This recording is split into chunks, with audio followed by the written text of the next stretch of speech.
Would the members of the Executive Committee please come to Committee Room 1 for quorum?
Good morning, colleagues and ladies and gentlemen. I want to welcome everybody to the 27th meeting of the Executive Committee and begin by acknowledging that we're meeting today on the traditional territories of the Mississaugas of the New Credit First Nation, the Haudenosaunee, the Huron-Wendat, and home to many diverse Indigenous peoples. I will remind people who are not in this room, or even those who are, that we can be watched outside of being in this room on YouTube at Toronto City Council Live, or follow the meeting on your computer, tablet, or smartphone at www.toronto.ca/council. Are there any declarations of interest under the Municipal Conflict of Interest Act? And if so, please indicate the item number and the nature of the interest. Councillor Pasternak. Thank you, Mr. Mayor. In an abundance of caution, I'd like to declare an interest on item 12.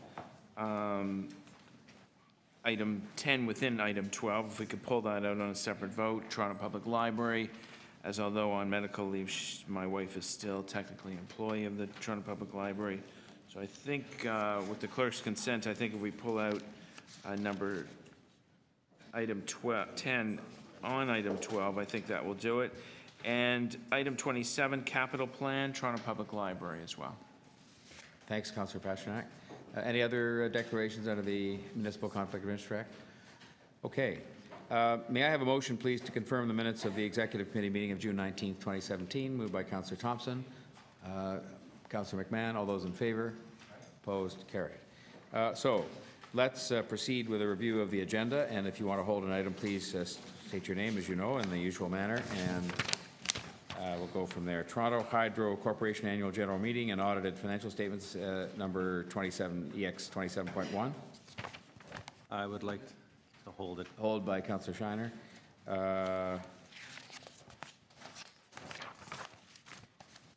27.2, donation of smart thermostats for Toronto Community Housing. Motion to approve the item.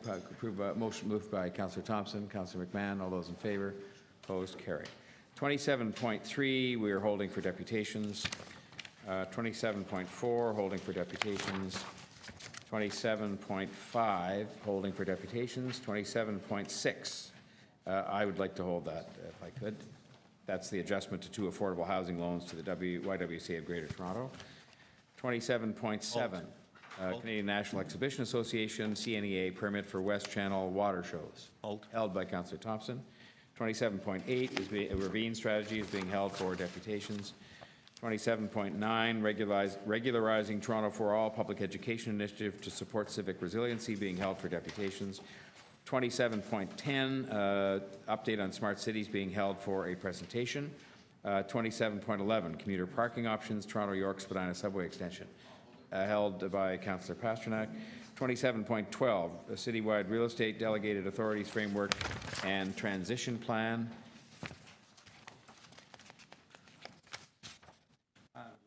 Mayor Tory, I'd like to hold that briefly. Being held by Councillor Shiner. 27.13, confirmation of sustainable energy plan financing interest rate policy. May I have a motion from Councillor Ainsley, seconded by Councillor McMahon. All those in favor? Opposed? Carried. 27.14 and 14A, creating 298 affordable rental homes in Toronto, results of the 2017 open door call for applications. You want to move it or hold it? Move it? Move it. Moved by Councillor Bilo, seconded Councillor DeGiorgio. All those in favor? Opposed? Carried.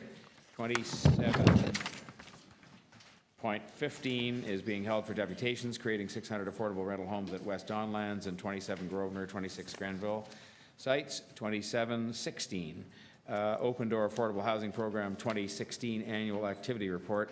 Recommendation the report be received. Moved by Councillor Bilo. Councillor Shiner. All those in favor? Opposed? Carried. 27.17, authority to take part in the province's Home for Good program, $90 million allocated to Toronto. Do I have a motion let's see, authorize the staff to move with that? Councillor Shiner moves it. Councillor Bilo. All those in favor? Opposed? Carried.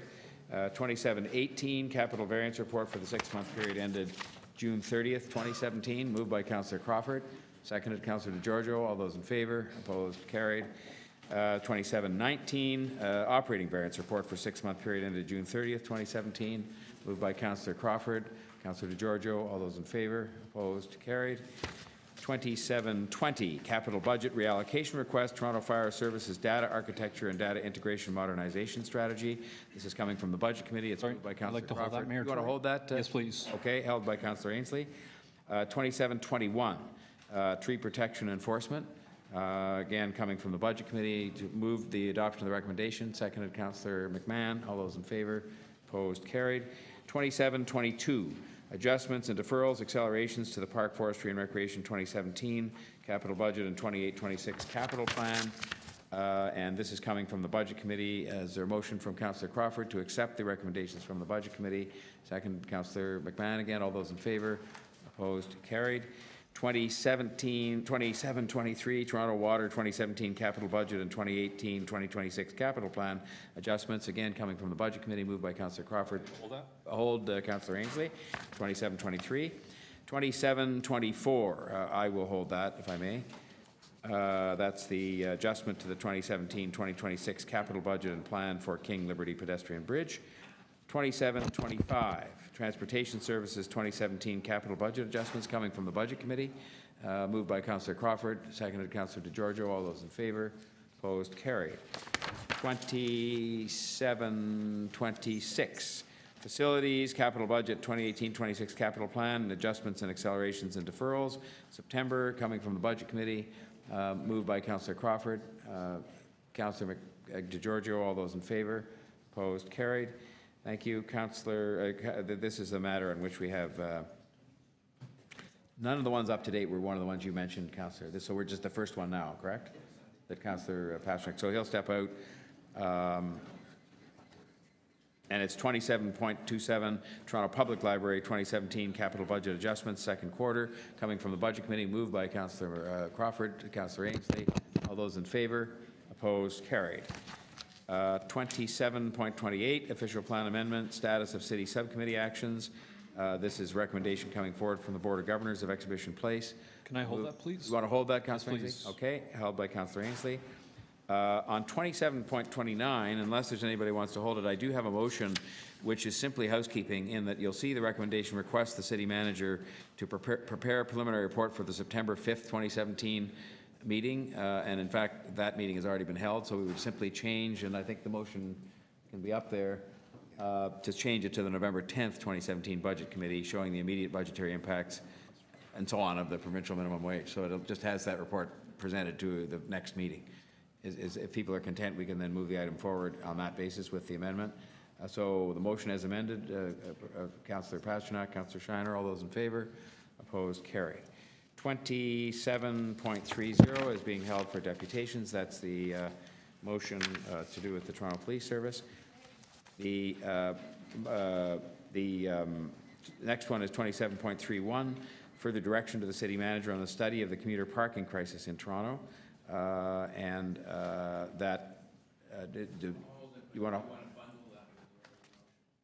the one to do with the Wilson, with the Spadina subway? Yeah, we talked about that in the staff run-up, that we'll deal with those in some way together. And then finally, we have the the Sherman campus request for relief on development charges, moved by Councillor Pasternak, seconded by Councillor DeGiorgio. All those in favor? Opposed? Carried. So, that brings us to back to item 1, and it was being held by Councillor Shiner, I believe. Is that correct? Yes. So, did you have? Were there any members of? Oh, I see. Okay, I hadn't anticipated necessarily. Did you want a presentation, Councillor Shiner, or the members of the committee? No, I think they're from Hydro, correct, to present the report? No, that's not correct. We're just here to respond to any questions. Oh, okay, fine. That's great. Super. So I was just going to move then 2 questions of staff, but see if there are any members of the, not members of the executive committee, members of council who wanted to start asking any questions of staff on this report. All right. Seeing none, I'll move then to members of the committee, and I had up first Councillor Shiner, and who else is lining up on this? We'll start with you then, Councillor Shiner. So, Mayor, through you, Mayor Tory, I think it was Councillor Menon Wong that moved the motion at council that put a maximum of 25% on performance bonuses that any of our agencies or corporations should earn. So my question is, why is that not happening at Hydro? Thank you, Councillor. It is actually a report that the board was instructed last AGM, and we're taking that very seriously and working hard to respond by the end of the year as directed. And I'm not privy to the board's outcome of that study, but I understand they're following the requirements of the motion, and that they will be responding for the executive in November. When was the AGM? I'm sorry? When was the AGM? Last year's AGM, and the motion instructed us. When was it? The Chris, when was the last AGM? year's AGM, When was it held, the date it was held? July Of what year? 2016. Okay, so we're into September of 2017. Why does it take a year and a half to get that answer in front of the board? The study actually is fairly detailed and requires comparators and other details that are not necessarily disclosed in a public domain. So ultimately, you have to get analysis and research that supports that evidence, and that takes time. Sorry, And so there is a lag of trying to get the updated information. So by this year, we will have very accurate information to show the comparators and the information that you need to Well, make. what study are you conducting? I'm kind of lost here. The study as directed by the motion that you raised last year at the AGM. So I didn't raise any motion.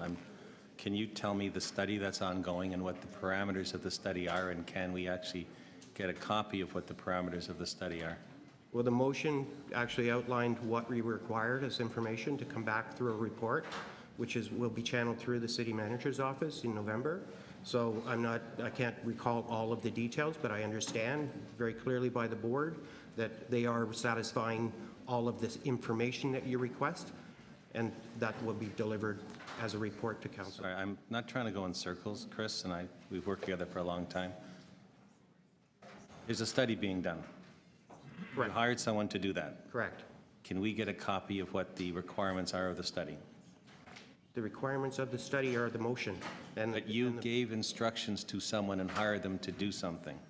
Can we get a copy of what they were hired to do? I would have to take that back to the board because that's a board issue. You actually instructed the board to do this study, so ultimately the board's responsibility and scope that they put in for the study is ultimately their decision. So through you, Mayor Tory, to the city manager, we have an agency that's doing a study.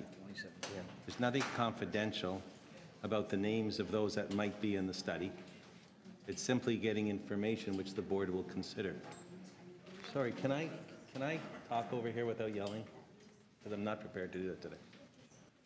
I simply want to know what's being studied that was asked for a year and a half before we get it, so I know the information that is being looked at, so if there's any questions, I could deal with that in advance. Can you get that for me? I can. Can you get it for me when it comes to council? Yes, and what I will do is I will take from this a sense of the concern that you've raised, Councillor, that there is a significant time lag between the AGM, between the council request, the AGM of 2016, the current report, and then the final report. And I will indicate to management at Toronto Hydro Corporation that it would be appropriate, in given the long lag and other factors, to allow councillors who are interested to understand the terms of reference with respect to the work being taken for the consultant study. And when did the Toronto Hydro dealt with it at their 2016 AGM? That was the answer provided, yes. Right. When did council ask for that work to be done? My understanding is that was a July 2016 motion from Councillor Min Wong. I'm doing that from memory, though. Thank you. Thank you, Councillor Shiner. Are there any other questions of staff? Councillor Thompson. So just so that I'm clear, through to you, the city manager, through you, Mr. Mayor, a motion was passed by the deputy mayor. Is that correct? I believe motion was brought forward by the deputy mayor, passed by council, yes. Right. So the direction would come from the motion. Is that correct? That is correct. There are no other directions Not as far as I am aware. based on the motion. That's correct. So if one wants to understand what the request is per the motion, one needs to have a copy of the motion to review. Would that be correct? That would be correct. Right. And so the motion is sent from council to the Board of Hydro, who then directs that the study be done? That is correct. They may request additional information as they undertake that study. That was my next point, because that then could then lead to more time required in order to complete the totality of what has been asked, both in conjunction with respect to that of council, by way of motion, and the board itself. That could take more time. There has already been considerable time passed. Right, and that's to be determined based on the discussion that you will have through your office with, I guess, the board chair, and not directly to the staff. I will link with both the board chair and the staff. Okay, so your authority, though, is that directly to staff, since this is a entity, I realize that the sole shareholder is the City of Toronto, but your communications Is that direct to staff or the board? What is your authority? My authority will be frankly, to intervene on what I believe to be a common sense basis. I believe that Councillor Shiner has indicated some concern that he does not have adequate information in advance of a long-standing issue that has been concerned to him and to others on this committee. I believe he's made, from my perspective, a relatively straightforward request to get adequate information in advance to allow him to ask questions. So he's not, again, put in a situation of not being able to formulate appropriate questions, a view and questions to staff and others in advance of the meeting. Right. What I wanted to drive at, Mr. City Manager, through you, Mr. Mayor, is that we were not actually asking an improper ask through you to the board and to staff. Is that correct? That is correct. I believe that as the shareholder, council should be able to request and receive information, and this is with respect and care, a long-standing issue, and I am not troubled by any request. I don't think there's an authority issue with any request that we provide a councillor or councillors with the opportunity and information to undertake their duties. So Mr. Terrell today is not able to answer all the question.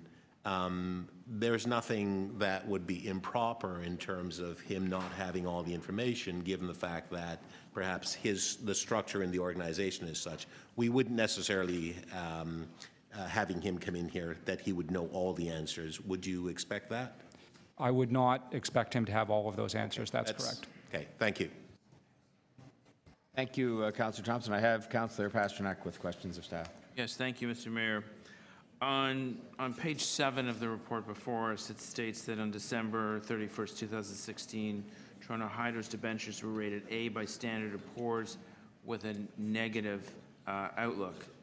Now that apparently was restored only when the city put in $250 million in an equity contribution. Would you consider that move a bailout?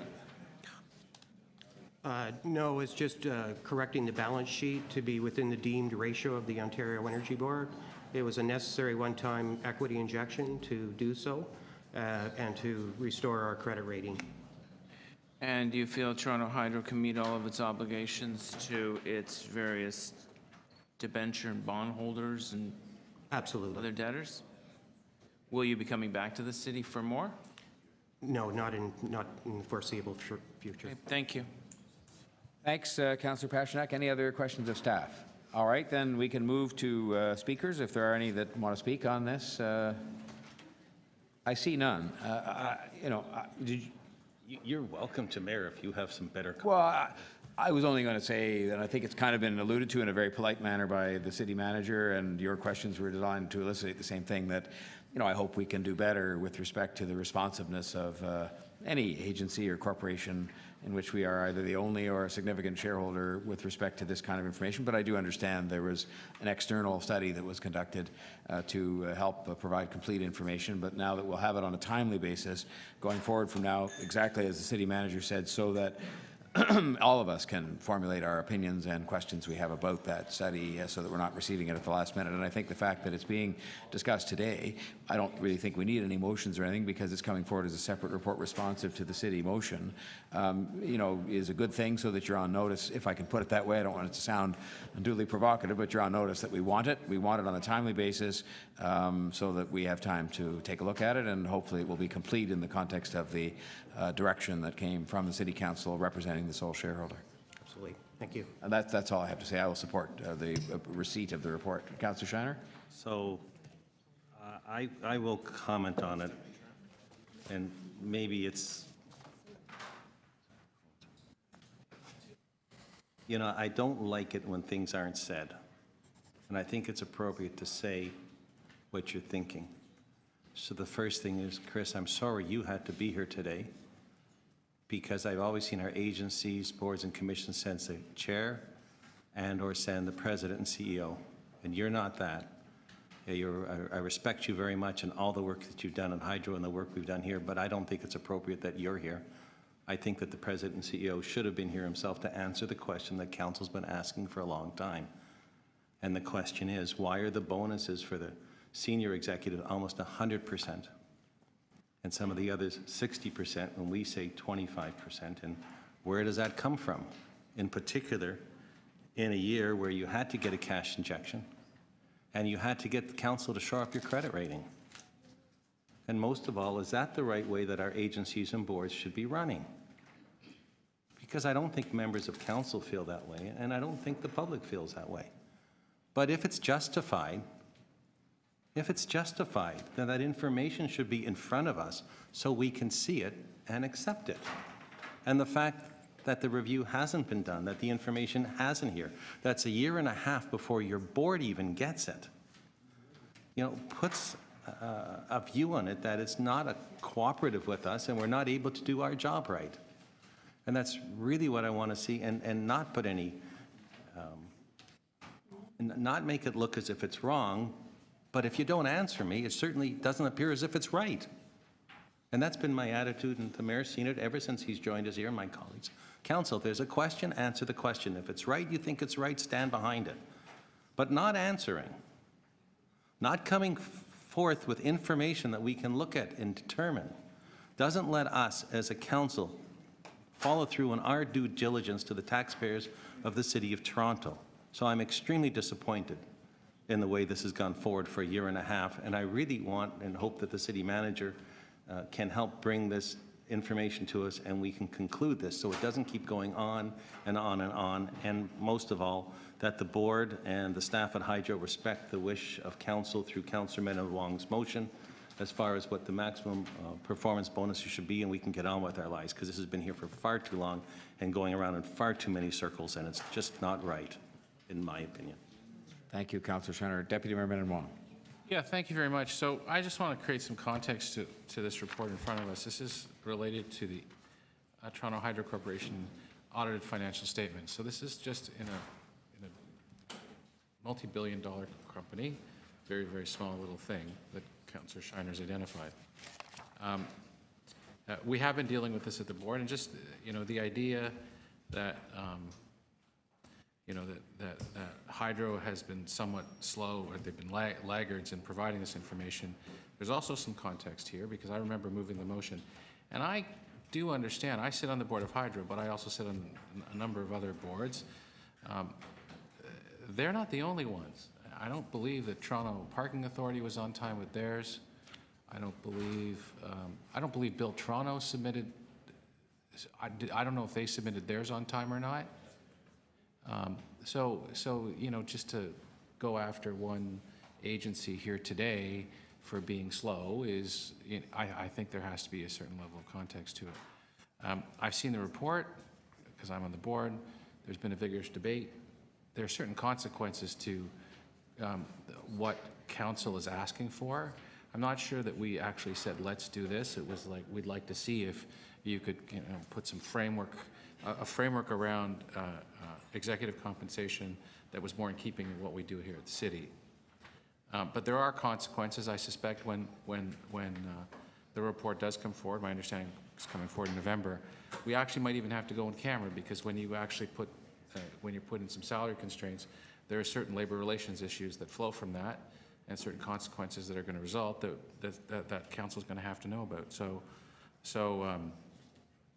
Look, I mean, Hydro salaries are very generous. Some of the salaries are, well, they are the highest in any organization here at the city or any other agency, board, or commission. We have our first employee that makes over $1 million, and that's certainly, it's going to attract attention. So let's wait and see when we get this report come forward, and let's and I, quite frankly, I have made my views known inside the board, on the board of Toronto Hydro. Let's have a vigorous discussion when it comes forward, and not jump to any conclusions before we see the information. Thanks, Councillor Menon Wong. Any other speakers? All right, then. I don't think in the context of the discussion, because there's another report coming forward, there's any, nobody moved any motions, so I think we can just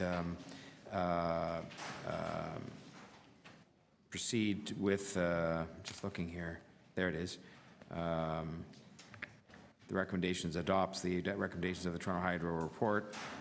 receive the Toronto annual report and various things, as you can see, directs that certain attachments be kept confidential. Really, that's the gist of it. So can may I have somebody move that? Councillor Pasternak?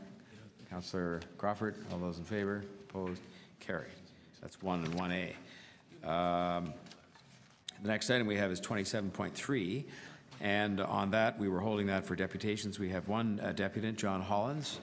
Thank you very much, gentlemen. Item 27.3, I didn't name, it's the municipal election-related matters.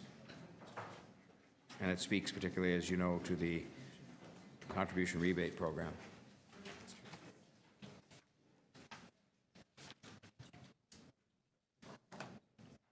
Good day, Mr. Hollins.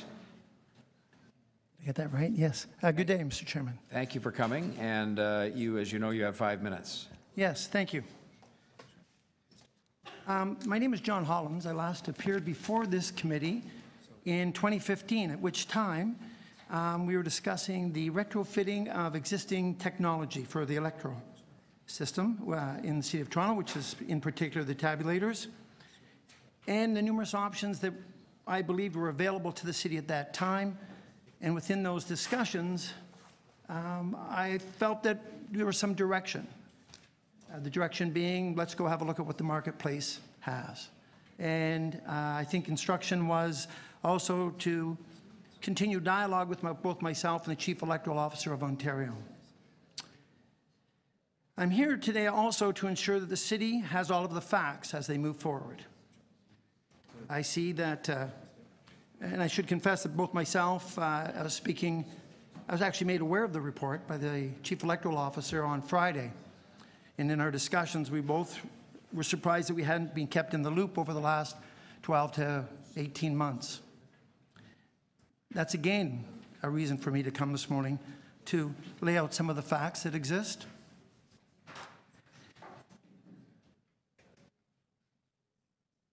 Retrofitting your 17-year-old technology will come at a cost, $1.550 million, as opposed to renting technology. And I'll give you 2 examples. In 2014, the City of Sudbury rented tabulators at $625 per tabulator, which comes in under your price considerably.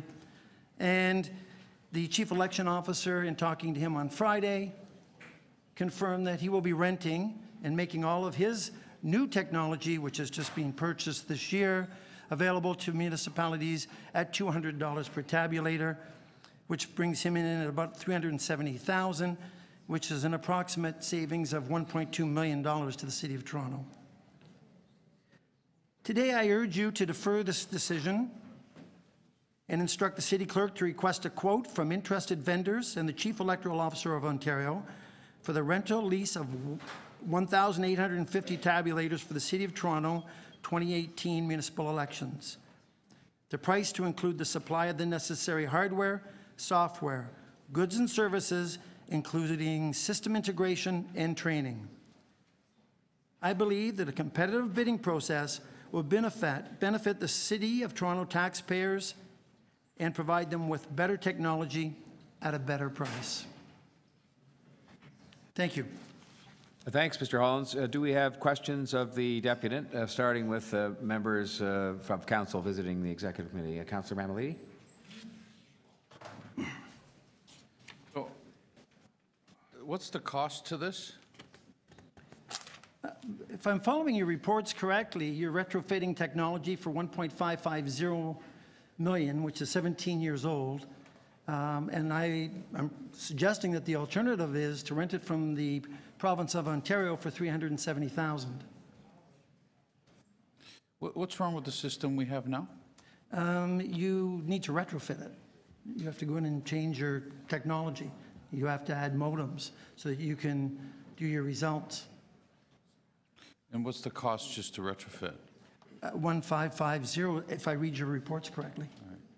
So what are we leasing from the province? Brand new technology that they'll be using for their June election. So it's cheaper to do that than to retrofit? Oh, much cheaper, yes. And what's the difference between the province's technology and this one that we have? It's certified to the latest standards. It's widely used. It's the leading edge technology. And do you think the province is game to just let us use it for nothing, or do we? No, they're going to charge you $200 per tabulator, which I believe are their costs to get it to you and get it back. Okay, thanks. Thanks, Councillor Mammoliti. Other questions of the deputy? If there are no others, I might. Oh, sorry, Councillor Pasternak, did you have a question? Yeah, go ahead. Just very quickly, are you aware that council has rejected the option of going to ranked ballot? Yes, I do. Yes, I am. But I think all the latest technologies actually embrace that. So why would we be going to a new generation of technology for a policy we have not endorsed? Ranked ballot. To save $1 million. We're not going ahead with ranked balloting. Why would we need the software integration for ranked balloting when we're not going ahead with it? Okay. As I understand it, your technology is being retrofitted not for ranked ballot. It's being retrofitted to put modems in the machines at a cost of $1.550. So you're taking 17-year-old technology, retrofitting it with a modem so that you can complete the selection in 2018. I'm suggesting there's technology out there available to you that already does that at a much lower price. Thanks, Councillor Pasternak. I just had a couple of questions to follow on if no one else has any. I'll start the clock there. Mr. Hollins, can you help us with any of the following? Because I will follow up with our own staff on this, obviously. First of all, there are adequate numbers of machines to meet our need on the dates in question under this arrangement you're here promoting, the lease arrangement? I understand that the province of Ontario bought 6,000 tabulators. Okay. Secondly, I think you made allusion to the fact they have been used, I presume, in by-elections or otherwise already, and so they've... This technology is being used globally, yes, and their first use, I don't know if they have any by-elections, but their first use will be June.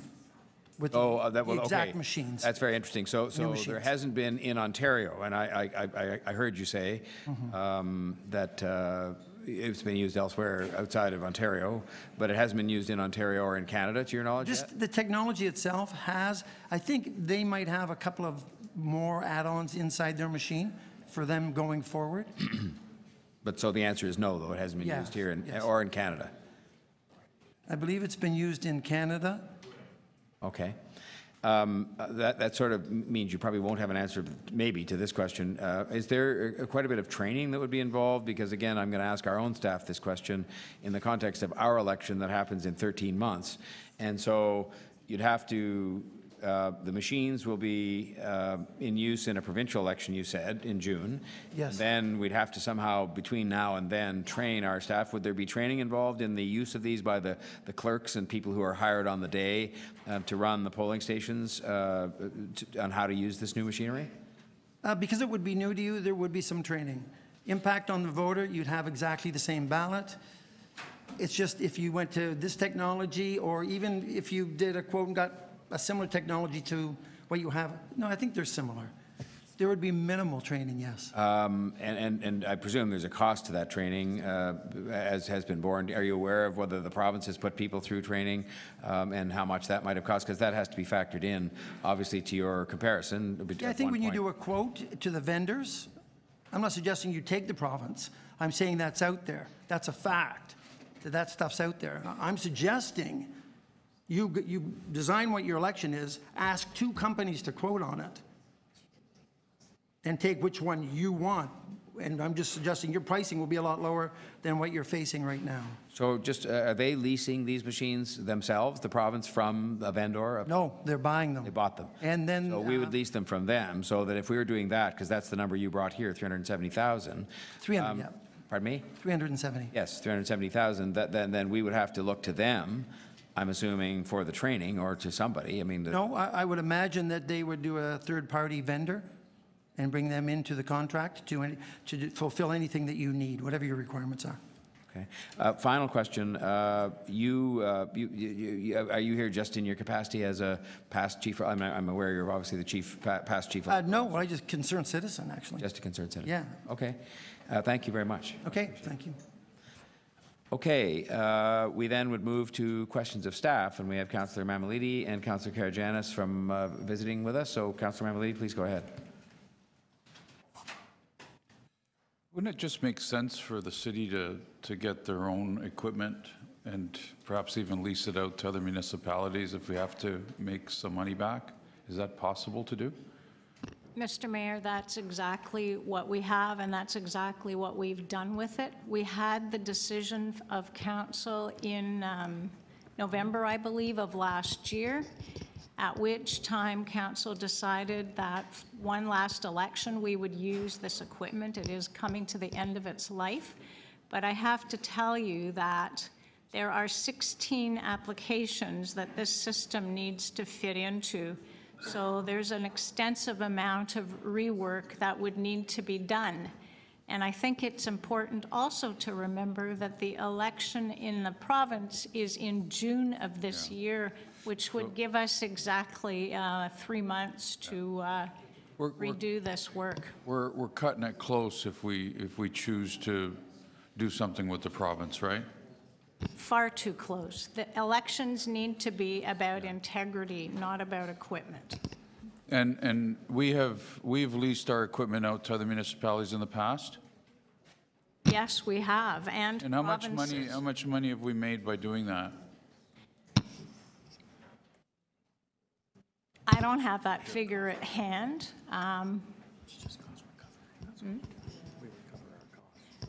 But we've certainly more than recovered our cost of the equipment. All right. So it's not a ridiculous amount of money, really. If we're going to be recovering it, and we've shown that we're recovering money regularly with our own system, it's not a ridiculous price to pay at $1.5 million to boot up the system again properly and fix it up, and then start making money on it again. We'd probably make our money back again, wouldn't we? Well, I'm not certain about that. I can never tell you that for certain until I get a request. But what I can tell you is that this is for the maintenance of the equipment, and it is not for the entire amount for this election. There is an amount of about $500,000, which would only be paid in the event of a by-election at some point, or various by-elections. So we really haven't had many problems with our system that we've had over the years, right? I mean, there's been a few glitches, but nothing crazy, right? Nothing whatsoever that's been major. No, we've had the odd issue, with a tabulator, but nothing that is of significance. And you wouldn't anticipate that would change if we did the work we needed to do on the existing system? Absolutely not. Okay, thank you.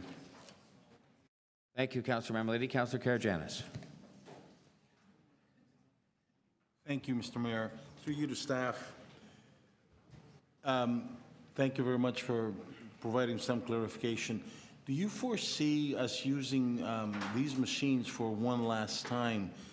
Any difficulties that might arise, or are these machines with any retrofit that you're going to have will pull us through this election? I'm not anticipating any difficulty whatsoever with this equipment. It has worked very, very well for many elections now, and it's been shipped all over the place, and it's still incredibly robust. We used it 6 times in the last year and a half, and it worked flawlessly.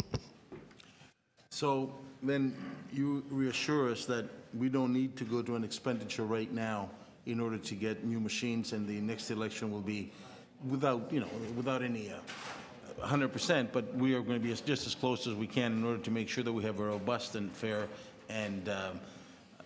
election. Mr. Mayor, I have absolutely no difficulty with using this equipment again, and I would insist in any event that it is too late. It is simply too late to change the equipment at this point. Thank you. Thank you, Councillor Karygiannis. Are there other visiting members of council? Otherwise, we can move to the committee. I just had, if I could, a couple of questions of the clerk. Just the flip side of Councillor Karygiannis' question, which is that is it in your sort of thinking that also this is equipment that hasn't been used by us, and I guess for that matter, according to the deputy, it hasn't been used in Ontario, that there's a possibility we could have some problems, whereas Councillor Karygiannis extracted that we haven't had problems with our own equipment. That is it possible? I mean, have you seen this technology or heard about it or talked to anybody about it? I have no idea whether this system would work as well as the one we have or not, Mr. Mayor, but what I can tell you is that this is not the time to start changing it. We would need to rewrite 16 massive applications, which I think would give Rob Meikle and his staff a heart attack. Well, we certainly wouldn't want that. And maybe that just disposes of it right away. But can I just ask you to confirm that you don't think that there is the time available, even if we thought this was a good idea for financial or other reasons, that there's not the time available for reasons related to the 16 applications and other things? No, that's why we brought the report forward for council to make a decision last year in November. Right. And then just on I assume there would be a training cost, and maybe you could just speak to that, because I guess a lot of the people that end up operating these machines they're not volunteers, but they're people who come in on short-term employment for the election, and you'd have to identify who those people were and train them, and I presume there's a cost to that as well? If you were to go this 300, the leasing. The training, Mr. Mayor, is not additional. It is rolled into the cost, which you can see on the chart on page 3. It's part of the municipal election cost. I was talking about training on the new machines. Training on the new machines would be extensive. Yeah. It would, because in any event, it would be training on entire new systems. Yeah. Okay. Thank you. Those are my questions. Anybody else that has, Councillor DiGiorgio? Yeah. So we own the machines, correct? That's correct. And what has been our history with respect to our leasing it out to other municipalities to use our equipment in the past? I don't have that information with me, but the equipment has been to BC many times for municipal elections. It has been to Quebec. It has been to New Brunswick. It has been to the Philippines. It has been to Alberta. It has been used in U.S. elections many times. Okay, so we have generated some revenue out of the ownership of those machines, correct? Yes. And then help me understand that one number that I'm having difficulty with, the cost related to by-elections up in the neighborhood of $520,000 for just by-elections, just in small wards relative to an election across the city. Why is that number so high relative to the cost of an election? It is, in fact, a number that is based on the cost of conducting, what would be the cost of conducting a mayoralty election, which would be about $450,000, and up to 4 councillor or school board by-elections. So it's a contingency for many things. Okay, but the way I see it written here, it's a contingency for up to 2 potential ward by-elections. Oh, and 1 citywide by-election. Okay, missed the citywide. Thank you. Also school board. Yep. Councillor Shiner with a question. Sorry, Yuli, which U.S. election? 2008. Well, thank you. I was afraid we may have had part in the last U.S. election and didn't want to doubt any of the results there. Thanks, Councillor Shiner. Are there any other questions of staff?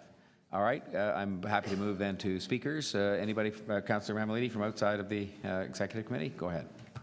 Yeah, I'm not sure what's going on here, but there's no reason for us not to be proceeding with our own machines at whatever cost is associated to that. I think there's something going on the other side of this that tells me that someone might have a different agenda for how the City of Toronto votes and tries to do something contrary to Council's recommendations. And I think Councillor Pasternak hit the nail on the head there.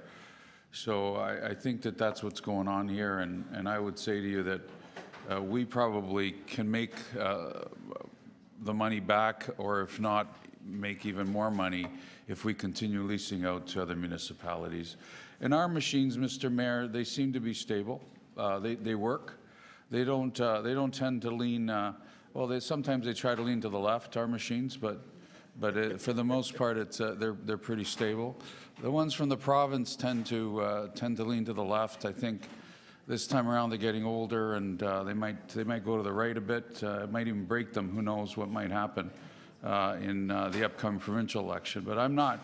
I think it's going to bring us bad luck if we lease anything out from the province. I'd rather stay with the system we have, fix it up. I think the clerk is comfortable with that, and there's just no logic for us to have even heard about a different model at this particular time.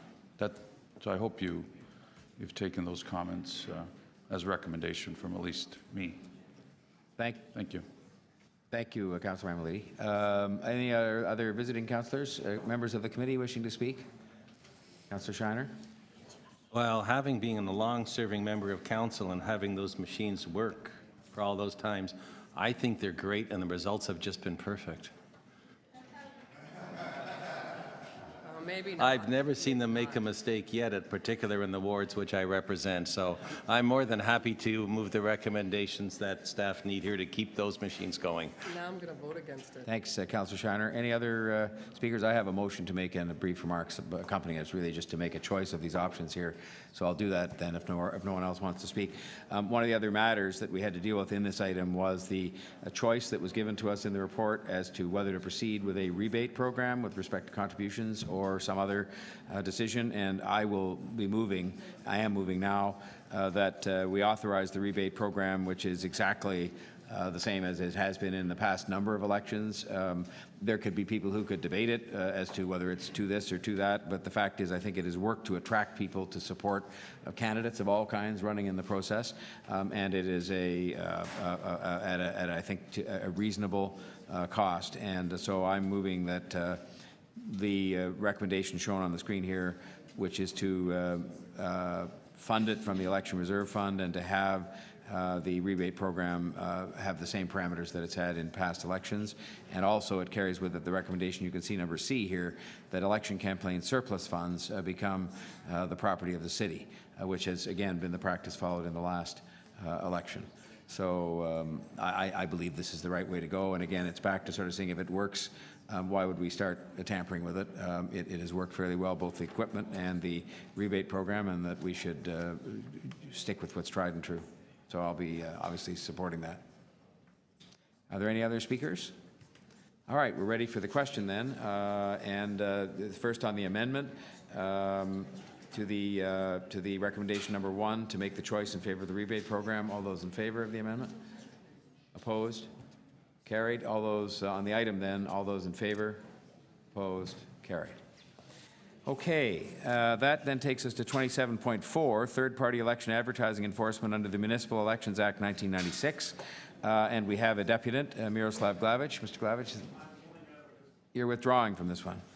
Thank you very much. That would bring us, with no other deputants, to questions of staff by visiting members of the committee. Councillor Mammoliti. Yeah, I'm just wondering, what does this actually mean in terms of a sitting councillor or the mayor in terms of third-party advertising? What changes have been made in the Act?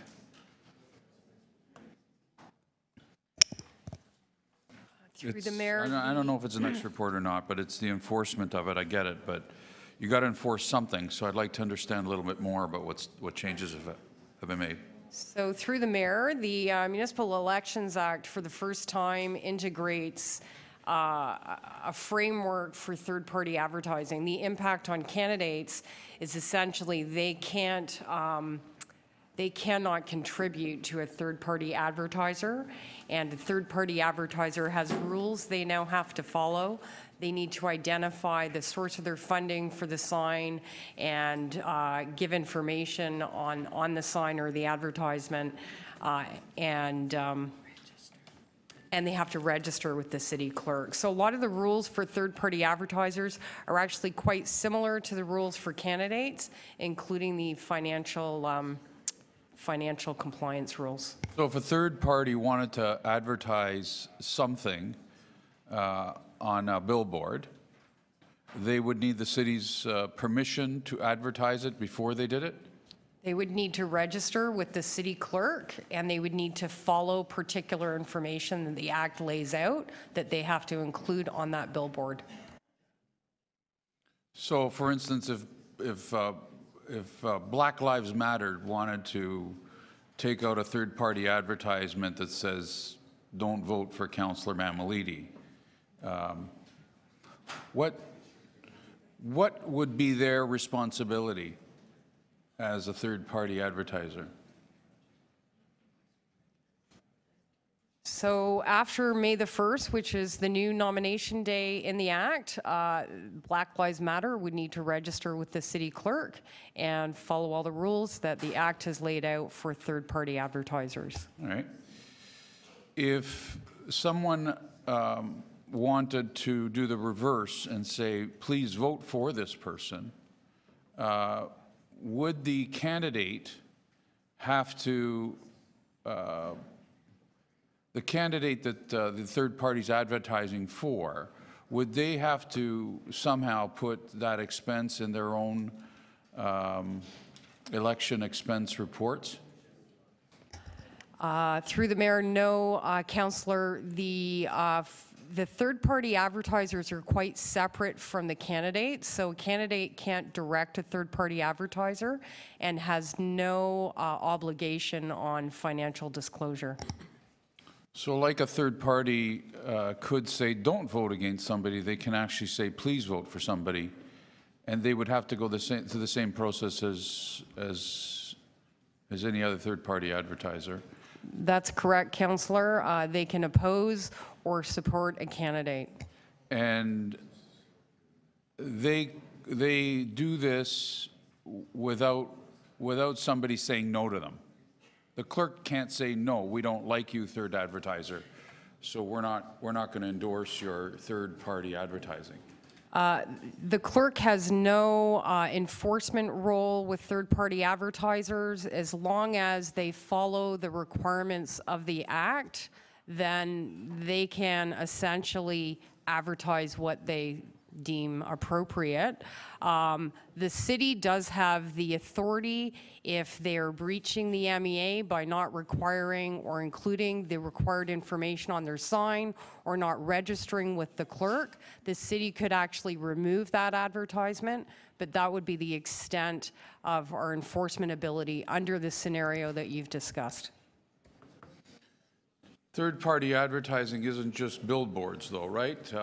This could amount to someone sending out flyers to every single household, suggesting to vote for somebody or not to vote for somebody. Yes, that's correct, Councillor.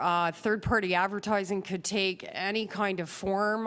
It could be a billboard, it could be a householder, it could be a radio ad, a TV ad. Could be a commercial. Could be a commercial. It's quite broad.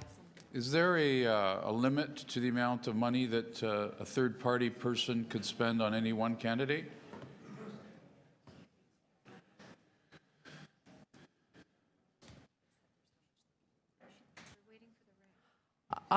So the province hasn't released all the regulations or forms related to third-party advertisement, and there will be a spending cap, but they haven't released that yet. It's usually based on population. Population in a city or population in a ward?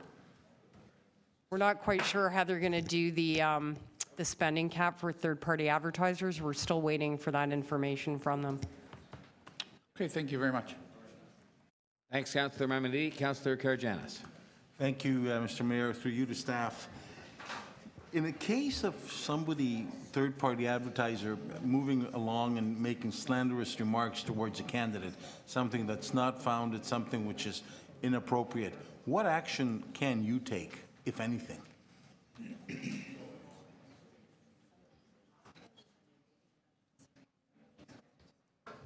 So the regulations in the Municipal Elections Act are focused on the method in which a third-party advertiser can advertise, what they must provide when doing so, and a precondition that they must register in order to do so, and who they can be to be a third-party advertiser during a municipal election.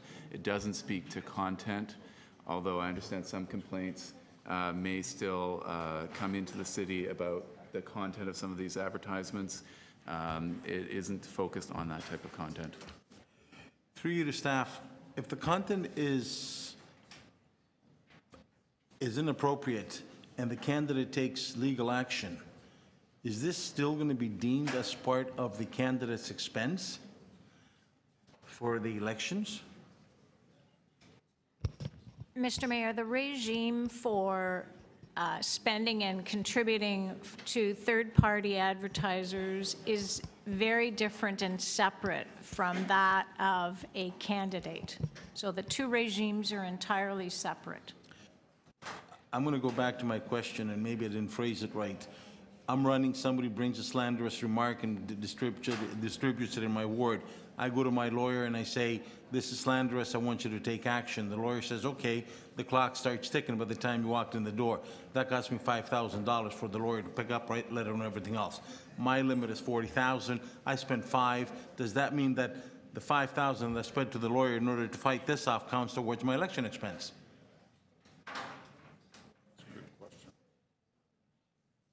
You don't have an answer, do you? Maybe? Councillor, I'm not sure it's clear cut whether or not that would be considered an election expense. I think we'd need to look at that scenario a little bit more deeply. But the one thing I did want to comment on is the city's sign bylaw does have some rules around what kind of content can be in a sign. So it can't be anti-hate, you know, it has to be somewhat appropriate. We do have to balance that with the freedom of expression under the Canadian Charter. So it can be a tricky To the scenario. mayor, to staff, city bylaw, sorry, for signs is one thing, but what about written format? What action would you take if somebody says that so-and-so is doing so-and-so and that's totally inappropriate? I mean, you can't defend the candidate, but the candidate has to defend himself or herself. So in that case, they have to go to the lawyer. And the bills start mounting up. If the bills start mounting up, there's less money that the candidate can have in order to advertise, to put up signs, to make phone calls, to rent space.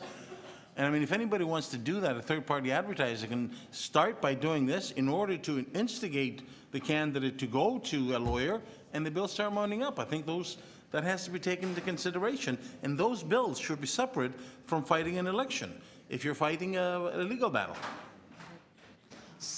Through the mayor, Councillor, I think, you know, the way that you've described that scenario and in conferring with our legal counsel, we believe that that would be considered a legitimate election expense.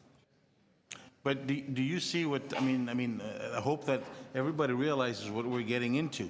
If you want to drain a candidate, the only thing you got to do if you're a third party and you don't like this candidate is move in the direction, put a flyer out that costs you $2,000, and then the candidate has to run to a lawyer, and it's depleting the expenses. So, Councillor, I think that third-party advertisement has happened historically in elections. The difference now is that the Municipal Election Act includes it, and it's now a regulated activity. Is there somehow that you can go back to the province and have the legal bills incurred in order the candidate has to fight the slanderous remarks be removed from the candidate's expenses?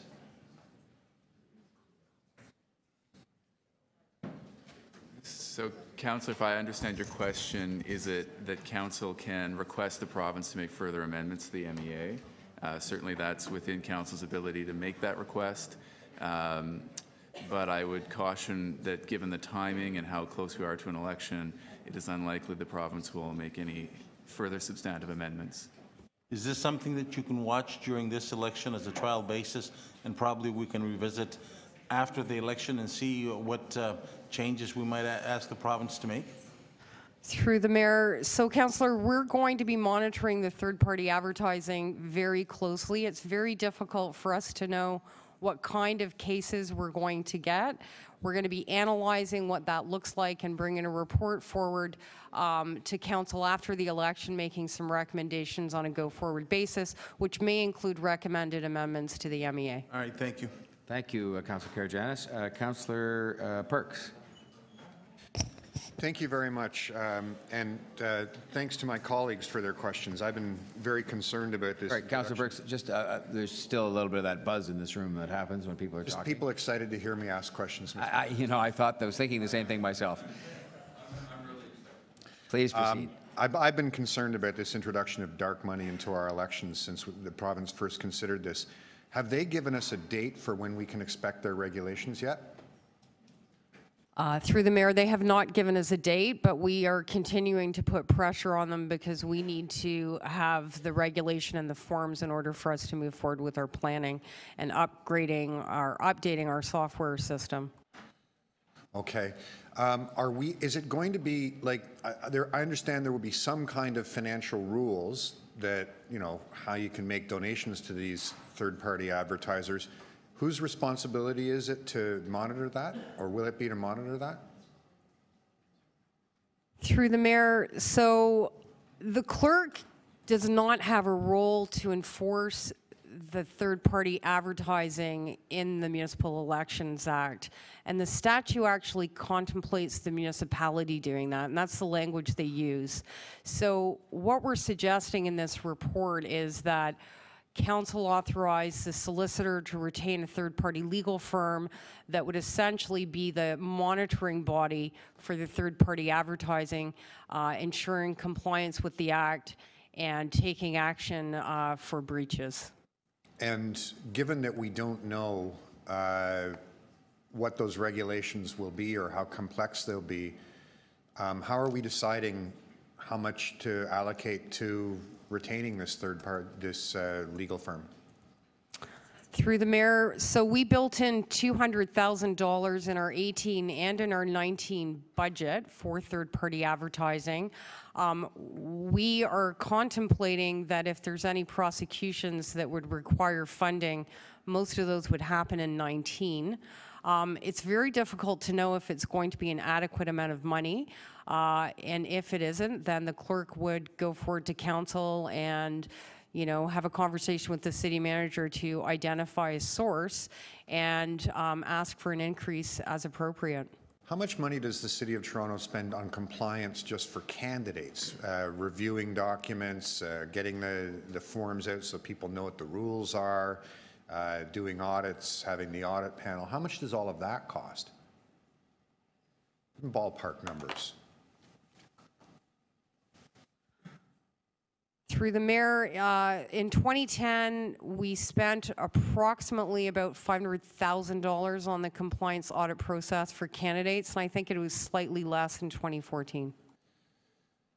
So I'm curious, I'm just imagining a scenario. Let us suppose that the provincial regulations are fairly loose, and it's possible for someone to set up a third-party advertiser called the Friends of Mamaliti, and then his brother to set up a third-party advertiser called the Really Good Friends of Mamaliti, and then their cousin to set up the Exceptional Friends of Mamaliti, and you can donate to all of them, and we wind up with very large amounts of money being spent on this election, possibly even more than what candidates spend. Given that we spend $500,000 just managing the compliance costs for candidates, do you think 20,000 is going to be adequate? 200 is going to be adequate. Through the mayor, we think that 400 may be adequate. You have to remember that the election is end of October in 2018, where we have $200,000 already allocated. So we're surmising that most of the activity related to third-party advertising enforcement is going to occur in 19, which we would carry forward that 200, and it would give us $400,000 really to cover that cost. We did have some conversation with the province related to their third-party advertising enforcement. They've had a regime in place for a number of years, and their volume actually is quite low. Again, it's difficult to know exactly what's going to happen in Toronto, but we feel that $400,000 should be adequate, and if it isn't, we'll go forward and request additional funding as required. Thank you. Thanks, Councillor Perks. Members of the committee wishing to ask questions of staff. Councillor Robinson. I'll try not to be redundant, but I'm just trying to picture this. So basically, I'll give you an example. Unions can now play a role in this third-party advertising. If they, for instance, don't want us outsourcing garbage east of Yonge, unions could take an active role in trying to oust candidates that are proponents of that. Is that correct? Through the mayor, unions can participate in third-party advertising as long as they follow the rules laid out in the Municipal Elections Act. That's correct. So a union that could put out flyers, billboards, any type of marketing material, collateral material against a candidate that was not potentially supportive of outsourcing or some other related matter issue. That is correct, Councillor. Is there any way I'm getting a strong vibe around the table that people aren't really proponents of this concept. Is there any way to opt out, or is there any options before us to try to address this? Through the mayor, no, Councillor. The province of Ontario has put a regime in place in their legislation that the city is required to follow. This was not a scheme that the City of Toronto requested, and in fact, we had very little consultation or input on it. The other comment I would say on your last question around the unions could have done that before. The difference is it's now regulated. So I guess to some extent, they're increasing the transparency of third-party advertising that could have happened in previous elections without any regulatory framework in place. So if a union went around and picked up van loads of people and gave them granola bars and took them to the election, that will now be transparent? Because that happens, right? We've heard that many times. Takes them to the polling stations. I don't know if that would meet the definition of third-party advertising in the Act. Okay. That particular scenario. Can I ask you then about the financial, and some of my colleagues have already done that, but will there not be a bit of a ripple effect above and beyond the $200,000 when you're looking at enforcement of this material? And that seems very costly to me when you're dealing with hundreds of candidates across the city. Through the mayor, again, we feel that we've got really $400,000 allocated for the third-party advertising enforcement because we've built in $200,000 in 18 and another $219. We believe that most of the enforcement activity and any prosecution activity would occur in 19 because the election is so late in 18. And based on the volume that the province gets, we're hopeful that the $400,000 is going to be adequate, and if it isn't, then we would address that at that time as needed.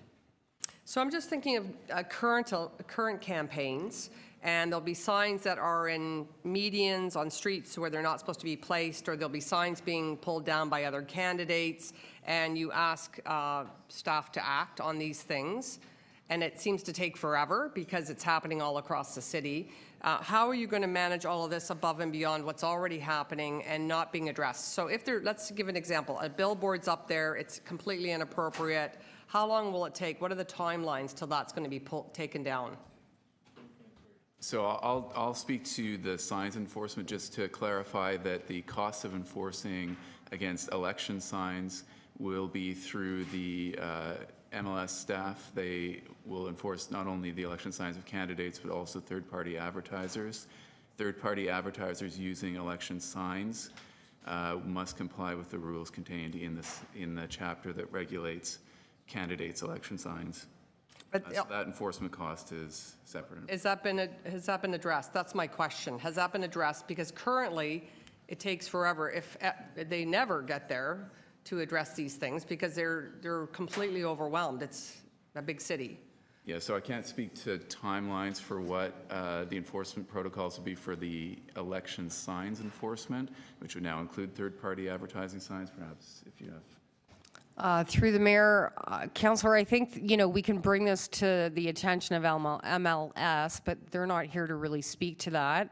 So I don't know what their service level is related to addressing illegal signs under their bylaw. Well, that's fine. Thank you.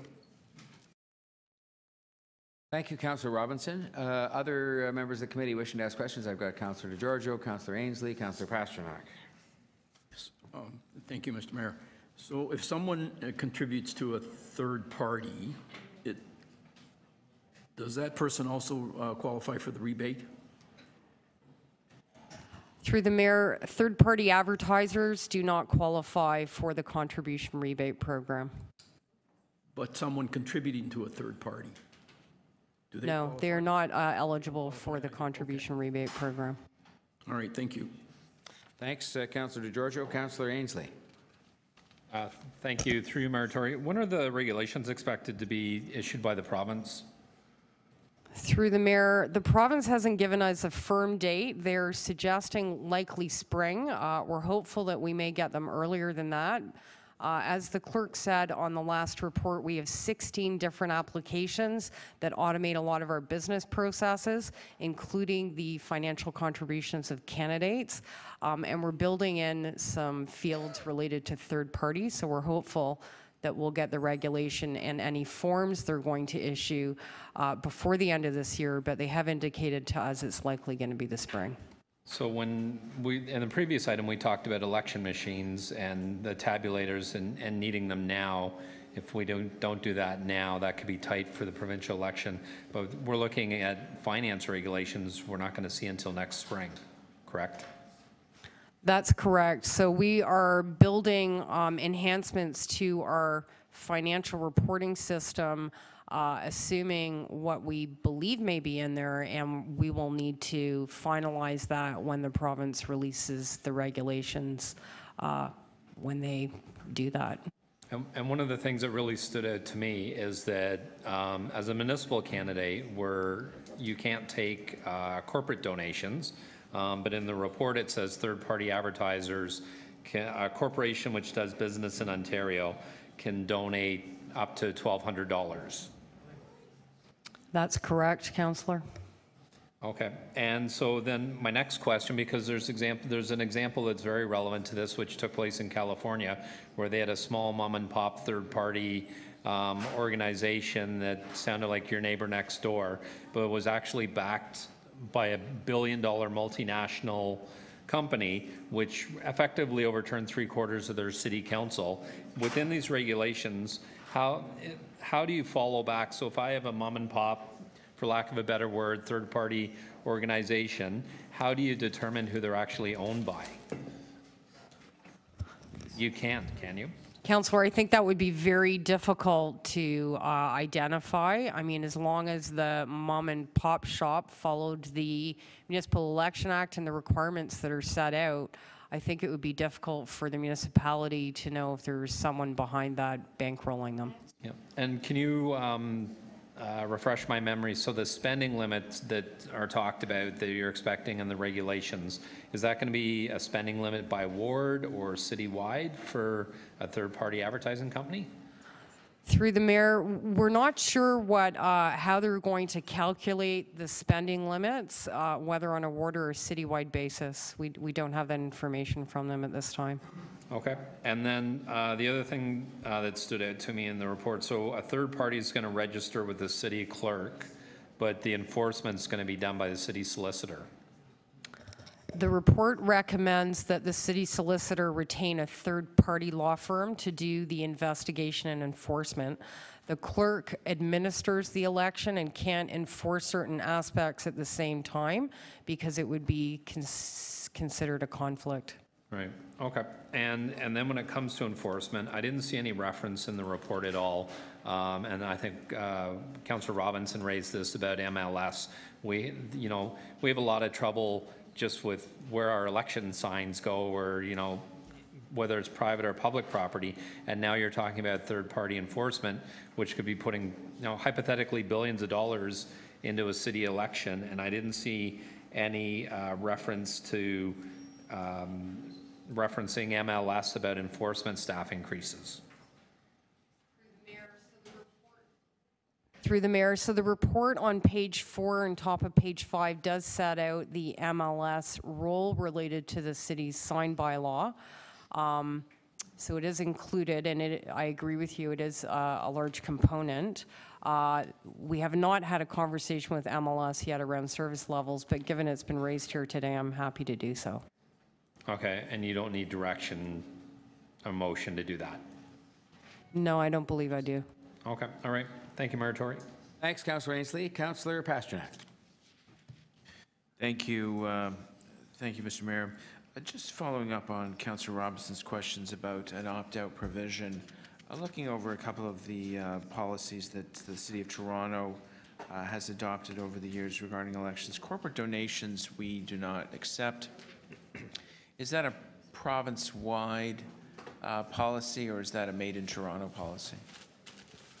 Through the mayor, so the bylaw to restrict corporate donations to candidates was actually a Toronto policy, and the province believed it was such a great practice, they've now included it in the Municipal Elections Act as a province-wide policy.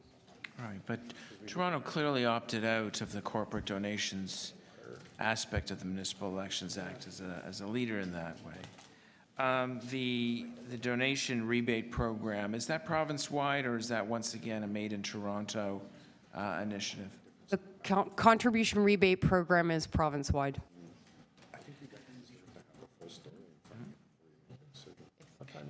Sorry, if the municipality and the council chooses to do it, it's not mandatory. As you saw earlier, you had a choice, so it's a discretionary. You didn't really answer the point is that it's an opt-in or an opt-out program.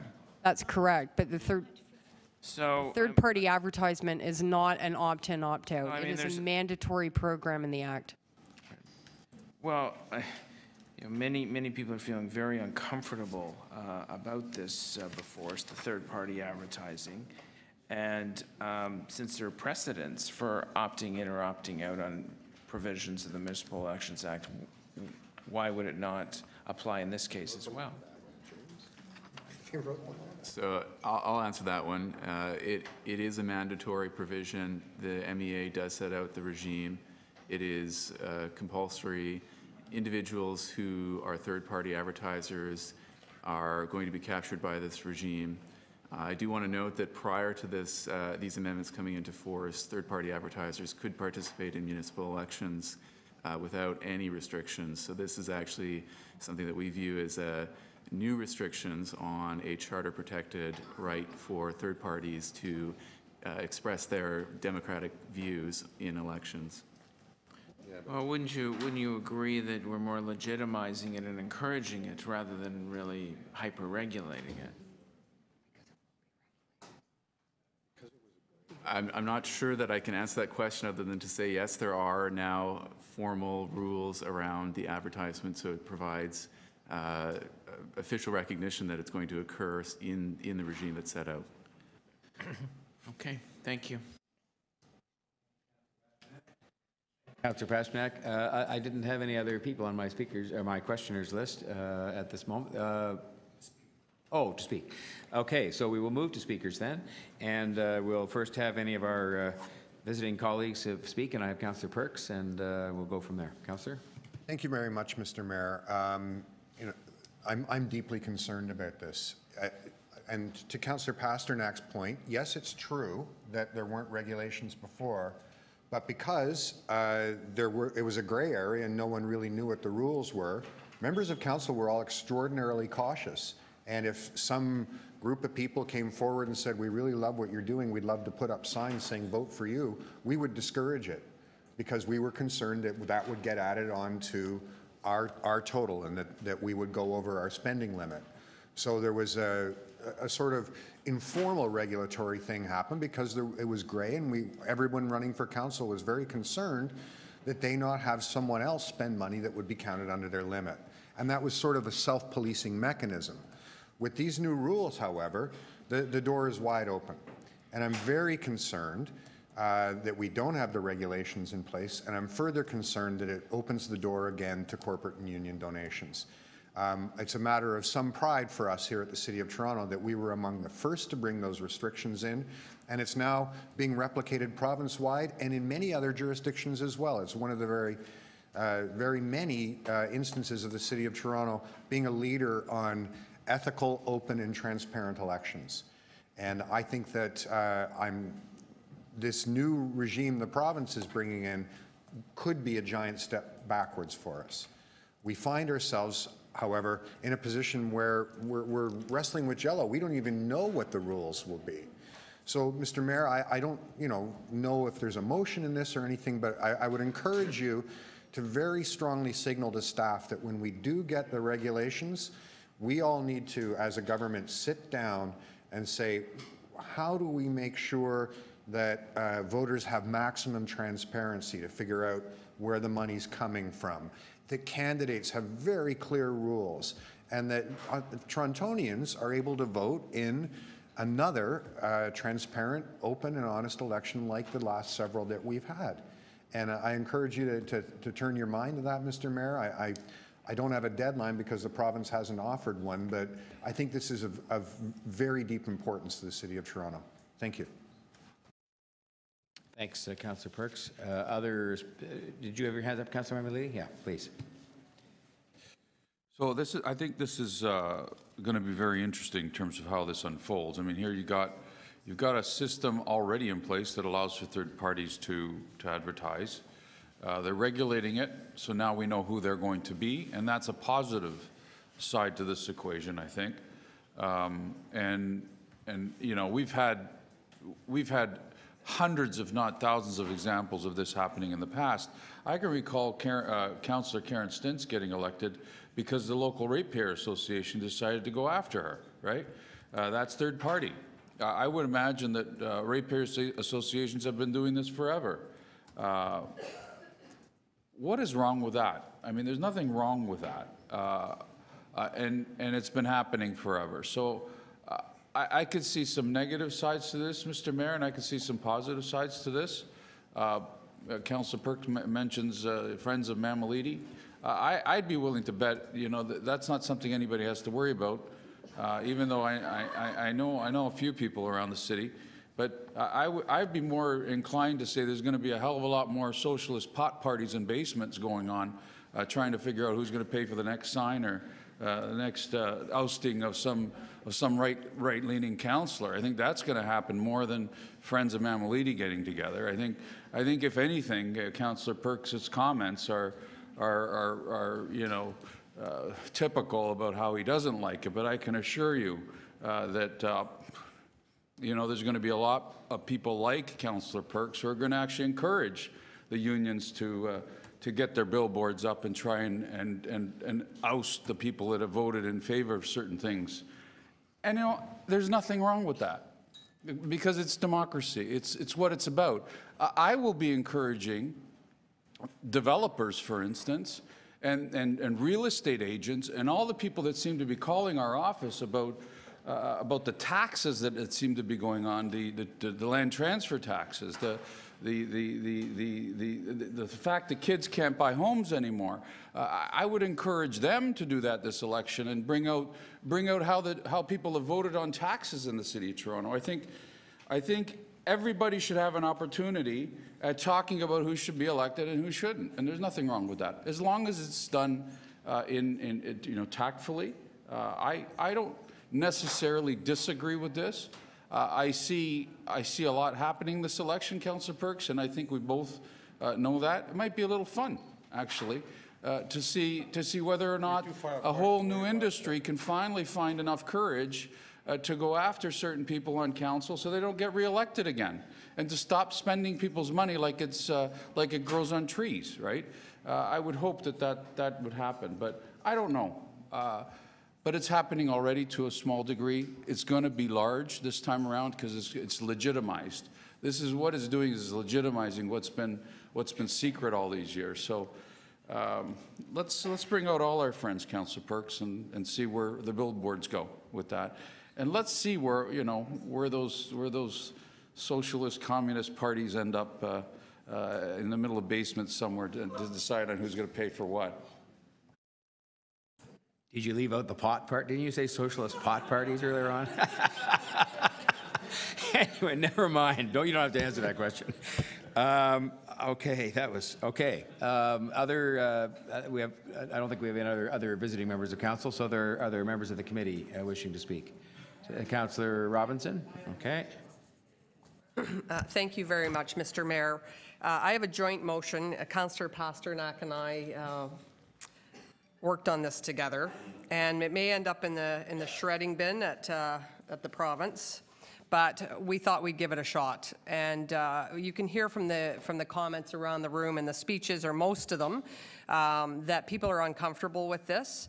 I think that generally we have fairly clean elections, municipal elections in Toronto for the most part, but there are some campaigns that are a bit more challenging. But I think this just ups the ick, ups the dirt, and I can't really find the word to explain it except to say that I don't think this is a good way forward. I think this is a step back. And I think all of us around this table know that things aren't regulated. That's our insider's knowledge is, unfortunately, you can say what you want on paper, but the reality is on the street, during the campaign, during elections, things are not regulated because there just isn't the resources to regulate them. So I think this opens the doors to unions, developers, corporations, influencing the vision of the city by influencing councillor votes.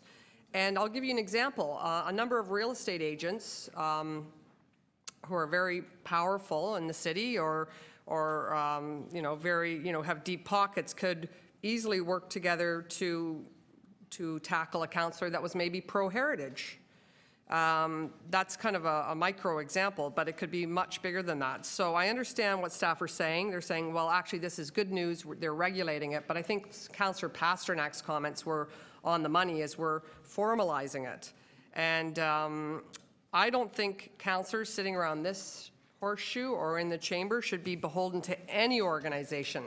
We should all be here for the City of Toronto and the future of the city, not for unions, not for developers, not for corporations. So I think this is a big step backward, and I don't think we should find any way possible to opt out of this, and we should send that message on behalf of executive as well as City Council, and send that message and make sure it's loud and clear to the province that we don't want to go down this road. Thanks, Councillor Robinson. Councillor Pasternak. Thank you, Mr. Mayor.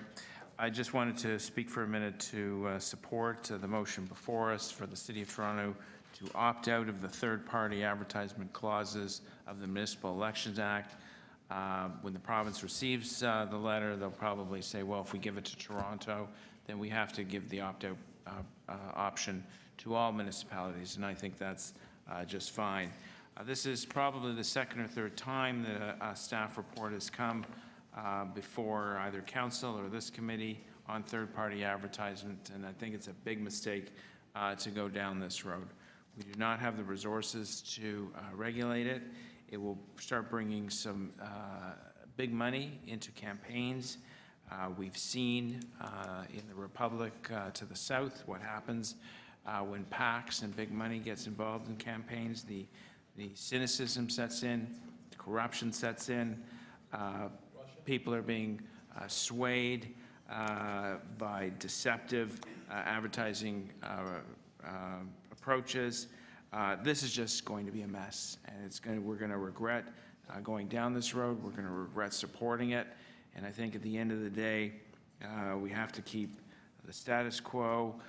Let candidates go out into their various wards to speak on the issues, to take the stands, to use the very strict budgets that they have to run their campaigns, and not let third parties start hijacking the democratic process. I would say I might benefit from this kind of policy, but I still think it's wrong. And I think we should do what we can in the months ahead to make sure that the City of Toronto, once again, as in corporate donations and the donation rebate program, shows leadership with an opt-out provision in the Municipal Elections Act. And we should make clear by supporting Councillor Robinson's motion. Thank you. Others wishing to speak? I want to say a word on this if there's no others. I've been sort of thinking about, and let me start the clock, whether you're better off to vote for or against this, but I want to just explain why I'm probably going to vote against the motion made by Councillor Robinson, and that is, and I share a lot of the concerns expressed around the table by Councillor Perks and others about this, and my main concern about it is the fact that, as usual with these things that happen with the province, we're sort of getting this at the last minute. We didn't ask for it. We weren't really consulted on it. And I, just as recently as this morning, was talking about the cannabis, the new cannabis regime, and the fact, I said to all the assembled mayors and the premier who was there, who's going to get all the calls about cannabis to do with people smoking in places they shouldn't be or stores where they're not supposed to be? We're going to get them all. And I was really speaking there to the question of money. And like so many other things, we are affected directly, of course, by this law that was changed without really any consultation with us. But what I want to say is simply this, and somebody acknowledged it earlier on, I think it was Councillor Robinson herself, with respect to ratepayers. I look at it actually as a small step forward, albeit that I have real concerns about the fact there wasn't consultation. We don't even know some of the parameters of this, because I believe today I'd be correct in saying there is nothing stopping much bigger money than this from getting involved in the campaigns, because at least with this, you have, as you see in the report here, the rules that are out say that no contributor, and the contributors do include corporations and unions, so in that sense it's inconsistent with what applies to candidates, and correctly and rightly so. I mean, I'm happy with the fact that we don't have corporations and unions contributing here, but they can contribute $1,200 to one third party and not more than $5,000 to multiple third parties. And I believe I've been right in saying if somebody wanted to form up one of these groups tomorrow and get one contribution of $100,000 or $1 million from somebody, they could do that. And so in this sense, at least this represents a step forward in saying there are going to be restrictions placed. I have all the same questions about how we're now going to suddenly be trying to enforce that, as well as all of our own rules that have to do with candidates.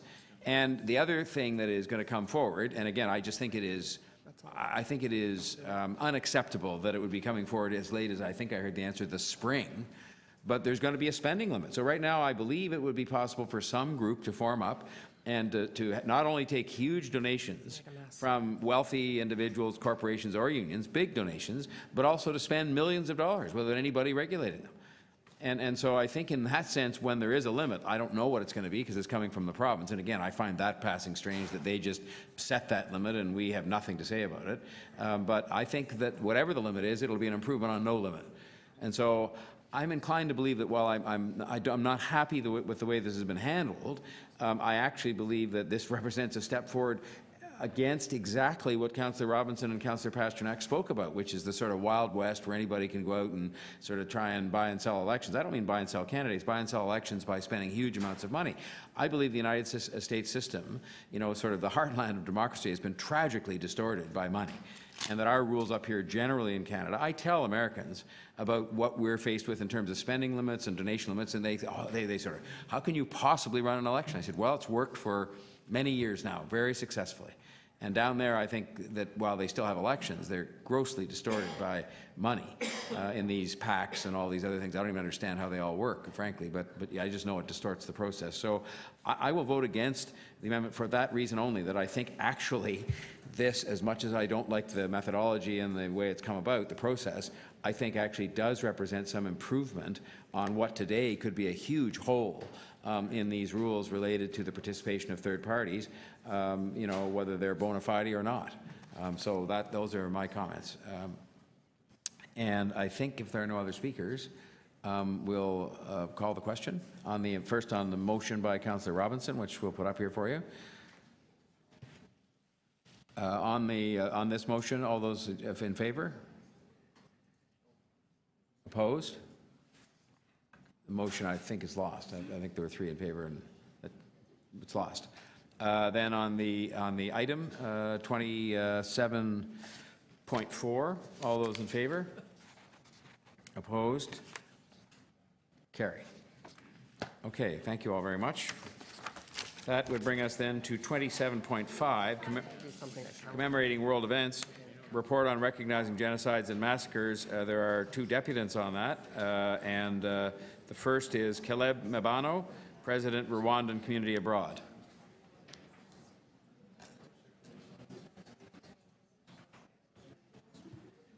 What is this issue? Good morning, sir. Morning. And welcome to the Executive Committee, and you have 5 minutes. Thank you. Thank you for having me here today. For the record, my name is Caleb Mabano. I am. Can you hear me now? Yes. Yes. So for the record, my name is Caleb Mabano. I represent the Rwandan community here in Toronto. We are here this morning specifically to seek clarity and also to share insights, because this motion strictly impacted how we commemorate the genocide against Tutsi. So first of all, there's two issues that are being looked at. One is recognizing the genocide and also the commemorative events. From a global perspective, Honorable Council and the Mayor, the United Nations designated specifically April 7th as a reflection and honor of the victims of the genocide. Now, that has been the precedent, and every other member nations have been encouraged to follow the suit. Now, on Canada's level, we really commend the steps that have been taken by the federal government. The Canadian government, since 2004, recognized April 7th to commemorate the genocide against Tutsi. And in 1999, the Canadian Extradition Act and other legislation were adopted. In 2000, Canada enacted Crimes Against Humanity and War Crimes Act, which authorizes the initiation of proceedings in Canada for these offenses, even if they were committed abroad. In 2015, the Canadian Parliament anonymously adopted Motion 587, and this calls for subsequent governments to honor the victims of all genocides by recognizing the month of April as a Genocide Remembrance, Condemnation, and Prevention Month. So what we have today, obviously, was confusing for us, because the Rwandan community has, for the last almost 10 years, had the privilege to commemorate by raising the Rwandan flag here at the City Hall on April 7th. It was not until this year that, when this motion came into place, we were absolutely told without notice that we couldn't commemorate and raise the flag at the City Hall. So we came here today specifically to share the importance, what this means to us as a community, and also to share the insights on what the report says. For us, commemorating genocide on April 7th goes to the heart of the survivors, who make a big number of the community here in Toronto. It is a moment for us to grieve. It is a time that we come together to commemorate the loved ones, but it's also a moment where we have other communities within Toronto that join us and support the healing process. We commemorate publicly, and we believe when we do so, we are reaffirming the Never Again slogan that was adopted years ago. We are also doing this to ensure that we are educating the Canadian society that we are sharing, and also making sure that genocide is something that we take seriously. I have no doubt that the City of Toronto believes the same way. However, when we read the motion that we have on the table today, we were concerned because the motion specifically combines genocide, massacres, and other violent acts in one box. Honorable Council, I would like to highlight that this is very concerning because genocide is intentional, it's planned, and it's executed. Other violent acts or massacres may be spontaneous and can also be random. So we do urge the City Council to consider the magnitude of genocide and how we standardize not to put these together because they don't mean the same. Just I'll have to ask you to wrap up just a couple more sentences. We're just at 5 minutes now. So Please. what we are asking today, Honorable Council and Mayor, we are asking that you allow us to continue to be able to commemorate on April 7th here at the City Hall. We also ask that you consider designating a public place where we could display, we could talk, we could share with the community here. It's very important to us. And we also I'll have to stop you there, sir, because just we're at 5:40 now. So I thank you very much. We have to be fair to everybody here in terms of the time. Thank you very much. And there'll be some questions, I know, so that'll give you a chance to say some more. And we have the first questioner is Councillor Karygiannis. Good morning, and thank you to enlighten us on this tragedy that happened in your country. Through the mayor to you, you were able to raise the flag for how many years before you were not able to do it this year? It was 5 years in a row.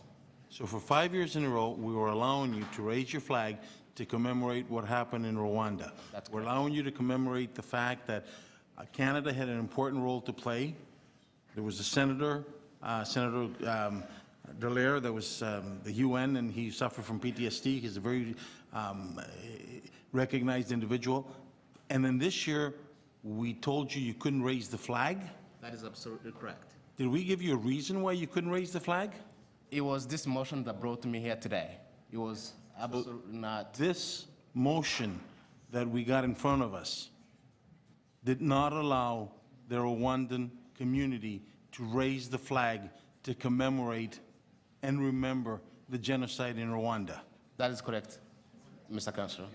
Let me ask one more time for the people to hear this. This motion, that although United Nations, although the government of Canada, and nobody in the world doubted what happened in Rwanda, did not allow you to commemorate what happened in Rwanda. The City of Toronto stepped up and says you couldn't raise your flag, you couldn't commemorate, and we disregarded what happened. Would I be correct? That is very correct, Honorable Councillor. I will not ask any more questions, Mr. Mayor. This is a real shame. Might lead to some questions of staff, but you've finished with the deputant, and thank you. Do we have other people wishing to ask questions of the deputant? Visitors or members of the committee? Okay, well, thank you very much, sir. Thank you. Then we would move to questions of staff. Councillor Karygiannis? I'm sorry. Thank you. Oh, I apologize, Councillor Karygiannis. There's one more deputant, so we'll hear that and then move to questions of staff. We have Miroslav Glavich.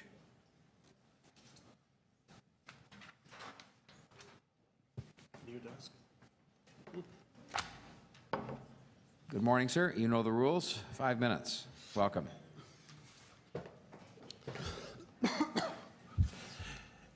Can I start? It's on. Okay. My one concern is here is this recognition of only violent world events. Who's going to decide what violent is? How many people have to die at an event? Through Councillor Karygiannis, when he was an MP, the Armenian genocide was recognized, and I think the one in Sri Lanka. Yeah, a couple more. To some people, there's no definition of only 10,000 people died. A lot of people died in a lot of other worlds, including my country in Croatia, Bosnia, Serbia during the 90s, and that has never been recognized. How many people died in Afghanistan, Pakistan, and India? You know, a life is a life is a life. If any of you grew up in a war zone like I did when I was 5, you will know this. When only certain genocides get recognized by the city, it could easily be interpreted that the city thinks the people that don't get recognized are inferior and that we don't matter. This limitation, if you're going to recognize a genocide or a violent event, kind of like the Rohingya in Myanmar going right now, you should recognize all of them with all due respect. A life is a life. Thank you. Thank you, Mr. Glavich. Any questions of the deputant? Thank you very much. Now, we could move to questions of staff, and I had Councillor Karygiannis. Thank you. Through you to staff, we were allowing the Rwandan community to raise their flag on commemoration of the genocide for how many years? Mr. Mayor, if I might clarify, the request that we got last year for the flag raising was held until we could bring this report and a policy forward to council. That is the only reason. Under the policy that is before you, it would actually be authorized, and it would be covered under this policy. Sorry, let me ask my question again through the mayor to staff. How many years did we allow them to raise their flag before you had this policy? The deputy said 5. Would that be correct? Through the mayor, we believe it's 5 years. I don't have the exact figures here, but we believe it is correct. The deputant was correct, 5 years. So by us asking you to write this report and author it by whoever authored it, we tied your hands and you were not able to allow them to raise their flag. Would that be correct? Mr. Mayor, we were in the process of doing our research at that point, and we were looking across the country, and we're trying to determine exactly how this should work. What we learned was that genocide is actually there's an international court definition, and we needed to make sure that it could be brought under a policy.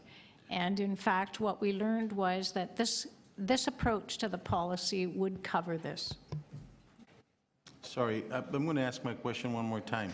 Because we asked you to look at the report and you diligently went after this, the community was not allowed to raise their flag. Would I be correct in that? Pending the preparation of the report, yes. So we as a body here asked you to do this, and we did not allow this community to raise their flag. And, you know, I'm not going to go any farther. The author that did this is just atrocious. Thank you.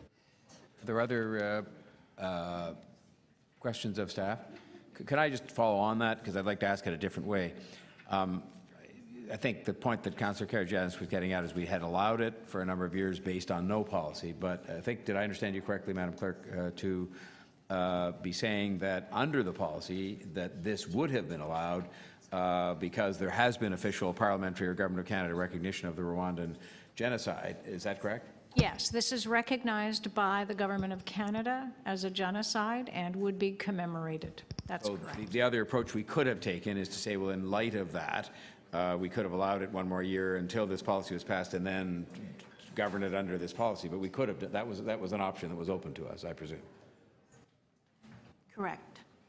So a decision was taken by public servants, and it is what it is. But I guess I just wanted to clarify that was an approach we could have taken, which I think is what you were getting at, and it would have allowed this year's ceremony to take place. Okay. Are there other questions of staff by any? Thank you, Mr. Mayor. I'm going through the report here, and I'm just wondering how this affects motions to council declaring certain historical violent events as genocide or crimes against humanity. They would be covered by the policy and would follow the Parliament and Government of Canada's policies and recognitions, and they would also be recognized during the month of April. So if a member brought a motion to council to declare a certain historical event, genocide, it would be out of order unless the Parliament of Canada had already recognized that historical event as genocide or crimes against humanity. Or Subject to council's making an exception. Yes, that's correct. okay, so council could override, what, with the 2/3 vote? It could override what's in this report, or? Yes, council makes exceptions to many of its policies from time to time when it's appropriate.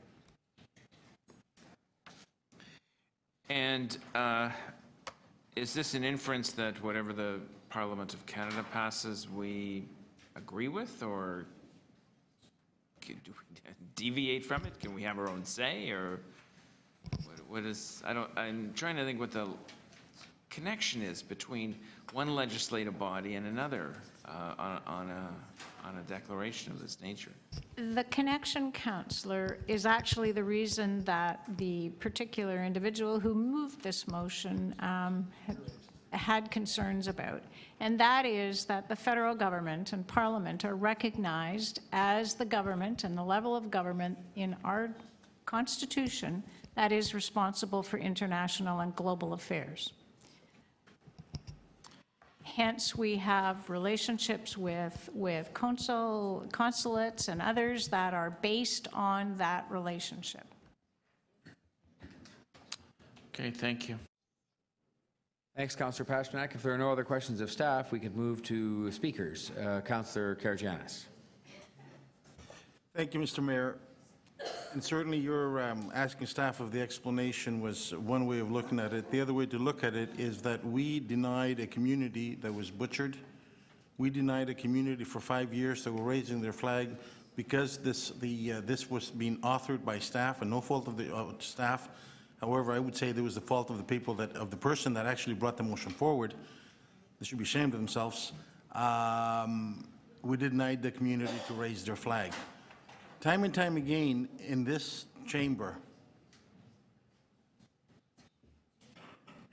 we remind other levels of government that what they're doing is wrong. Time and time again in this chamber, we ask the city manager and or the city clerk to write to other governments and say, look, what you're thinking and what you're doing is wrong. And yet in this one, we are going in reverse and we're saying we're going to follow the federal government, which is a good thing, but that shouldn't stop us from listening to our communities. That shouldn't stop us. We're on the ground level here. This council is on the ground level. I had the pleasure of serving federally for 26 years, and on this ground level, you listen more to constituents, you're more engaged.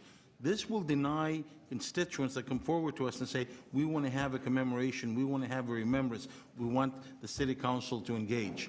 And I don't think this is appropriate. I don't think this is appropriate that we say that we're going to follow the federal government on this one. Well, on other issues, we take it in reverse role and we write to them. This is a legislative body on its own. We should be able to make our own decisions. We shouldn't be influenced by other levels of government, as we're not. We should take guidance, but to stay strictly because our level of government is doing this, that we have to follow it. I urge members around this table to receive this for information, and let us continue the work that we're doing with our communities. Just because one person got their shorts tied in a knot because somebody else seconded the motion, that shouldn't constitute that we forget, we dismay, and we automatically just say to the communities, sorry, we can't deal with your request, we can't entertain you to come and speak to us. That is not right. This council passed a motion which a community was working on for decades, and it affected me personally. And I want to thank them for doing this. But moving forward, that community couldn't come here and do this. It was because of the motion that was passed here that the Senate at this very moment is having the conversation to recognize the Pontian Greek genocide. It was because of the initiative that we took in this body that they have now the fortitude and the backbone in order to do it. What happens if the Jewish community, at the time that we were studying this, was to step forward and say, we want to raise a flag in order to commemorate? What would we have told them?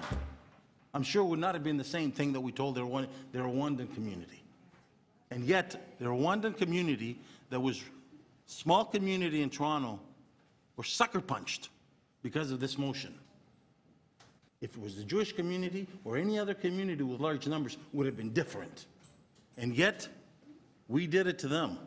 I think, Mr. Mayor, we need to apologize and respect them for what happened to them. This decision of ours to move forward with this report tied the hands of staff in order for them to allow to raise their flag. And here we have one of the latest genocides that occurred in this world with this council and the decision that we took, tying the hands of staff and ignoring their request to remember. How shameful is that? How shameful is this to the work that our soldiers, our peacekeeping soldiers, the Canadian soldiers that we had there, the work that they did? And what does that say to the memory of the people that passed away? We ignored you. We, the City of Toronto, failed you. We just don't think that we recognize the Rwandan genocide. That's what it speaks to. Mr. Mayor, I'm going to stop there, and I would ask you, sir, to consider from your office to certainly apologize to the community because of what we did to staff by tying their hands, and the people could not commemorate. Thank you. Thank you, Councillor Karygiannis. So we're now on speakers from visiting members. I don't think there are any others in the room that wish to speak, so we'll go to the members of the committee wishing to speak. Councillor McMahon. Oh, I'm sorry. I did have the deputy mayor down first, so you're quite right.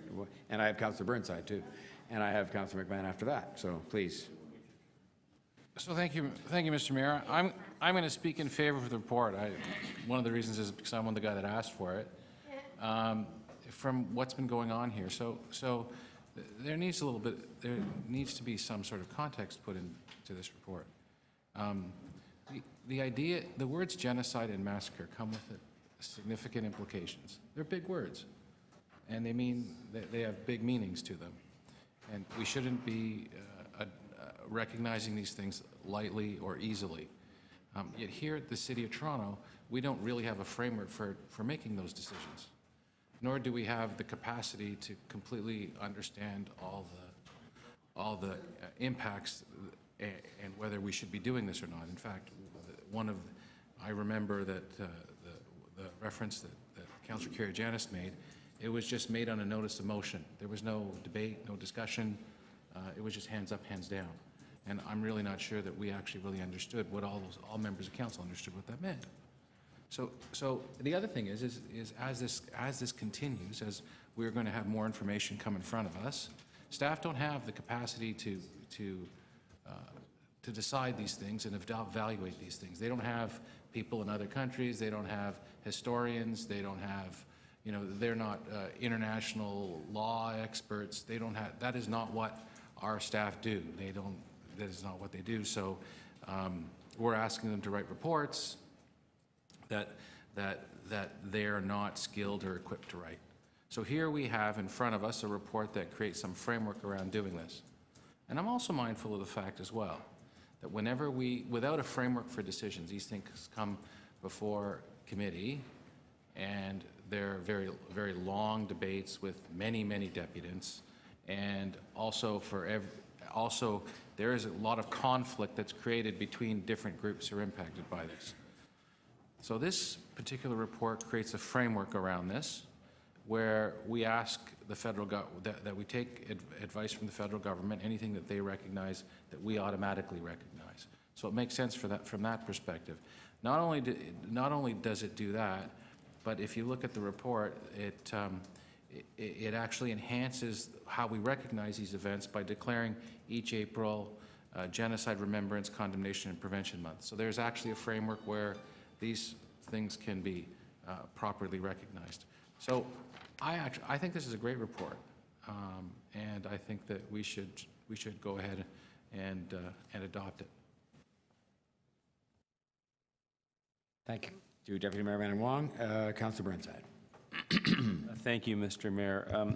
Through you, I agree that maybe an apology would be in order for the flux that staff went through in trying to figure out this policy. But I think to say that it was somehow that we disgraced our military is a little bit over the top.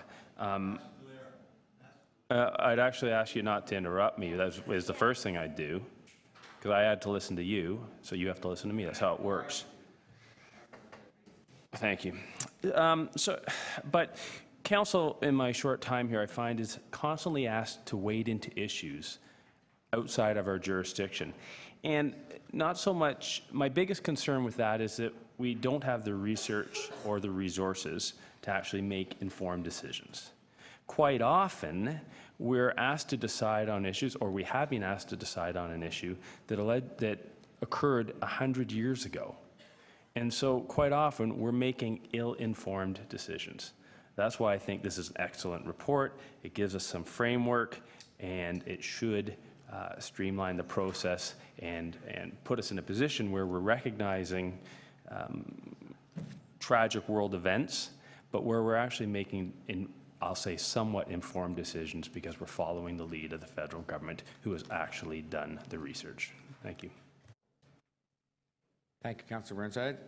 Councillor McMahon. Thank you very much. I just wanted to say that I think this is a good thing. It makes sense to align with the federal government, and I want to thank Deputy Mayor Minnan-Wong for bringing it forward. And I would urge Councillor Karygiannis to stop continually bringing such divisive issues to council to Point of order, Chair. Point of order. I'm sure I don't have a point of order, but you can't tell me what to do and what to bring to council. And I guess I'm urging. I'm not telling. that's fine. Thank you very much, Councillor McMahon. Continue, please. Grandstand. You're all done. All right, Councillor DeGiorgio. Thank you, Mr. Mayor. Very, very quickly. The benefit of the report Point of privilege. for me, Could you stop speaking out, please? Can we please just maintain a degree of civility in this room? Councillor Karygiannis, please. You had your turn, and so, okay. Now Councillor DeGiorgio is speaking. Thank you again, Mr. Mayor. First of all, I support this report. It's a good report. And the main benefit of the report for me was that we, at least in my recollection, sometimes we had motions coming before us to commemorate the situations around the world where, in fact, other levels of government did not agree. And we were put in a position where, under pressure, that we should commemorate a certain event where, in fact, we would be going against other levels of government. And I think this report basically eliminates those situations for us and basically leaves the decision-making of major events around the world in the hands of the federal government where it belongs. And we would more than gladly follow in the footsteps of the federal government once they've made a decision on certain issues of this nature. So, thank you. Any other people wishing to speak? All right, then. If not, we're ready to call the question. All those in favor of the recommendation? Opposed? Carried unanimously. Thank you. Item 27.7. Let me just find that here. Where have I done with my agenda? There it is. 27.7, which is the CNE Association permit for West Channel water shows. And we have a deputant, Judy Sutcliffe, here with us this morning. Sutcliffe, thank you.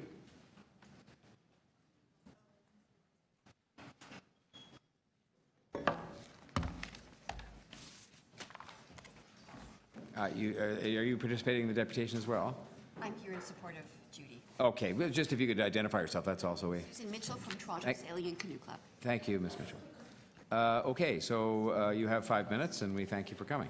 Thank you, Mr. Mayor. I'm a volunteer from the West End Beaches Stakeholders Association, known as WEBSA, which represents 4 clubs and about 5,000 recreational flat water users on the western beaches.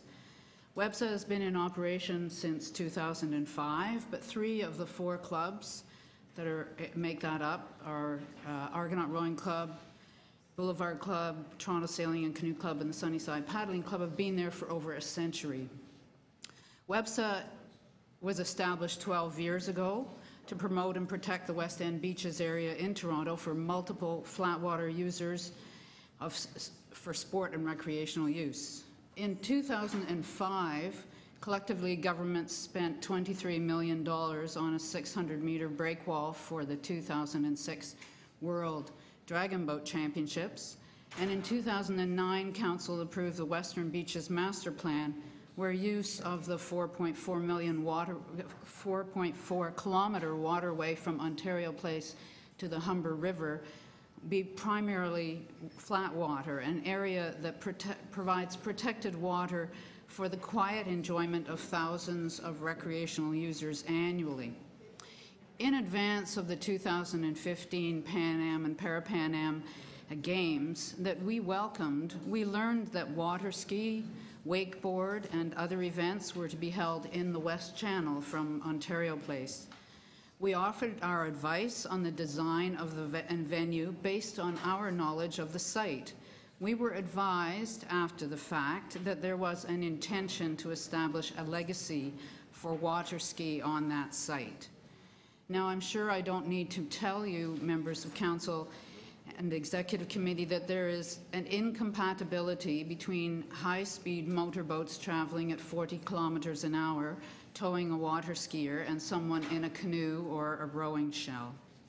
Nevertheless, once we understood from city staff that there needed to be some legacy, we accepted this, and we worked with the representatives of the city and the Water Ski Association in good faith to arrive at an agreed maximum number of days for motorized competition on that site.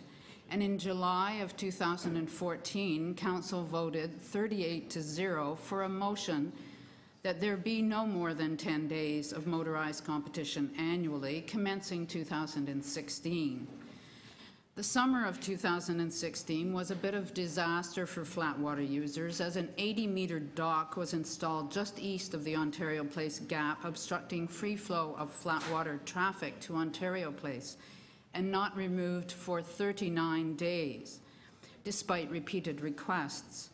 Motorized events took place for the 18 days of the CNE, and details are provided in attachments to the notes that I have submitted. We got agreement in the fall of 2016 that there would be consultation with WEBSA before the next summer, and WEBSA met with the CNE in November of 2016 and clearly described the 10-day maximum of the council resolution.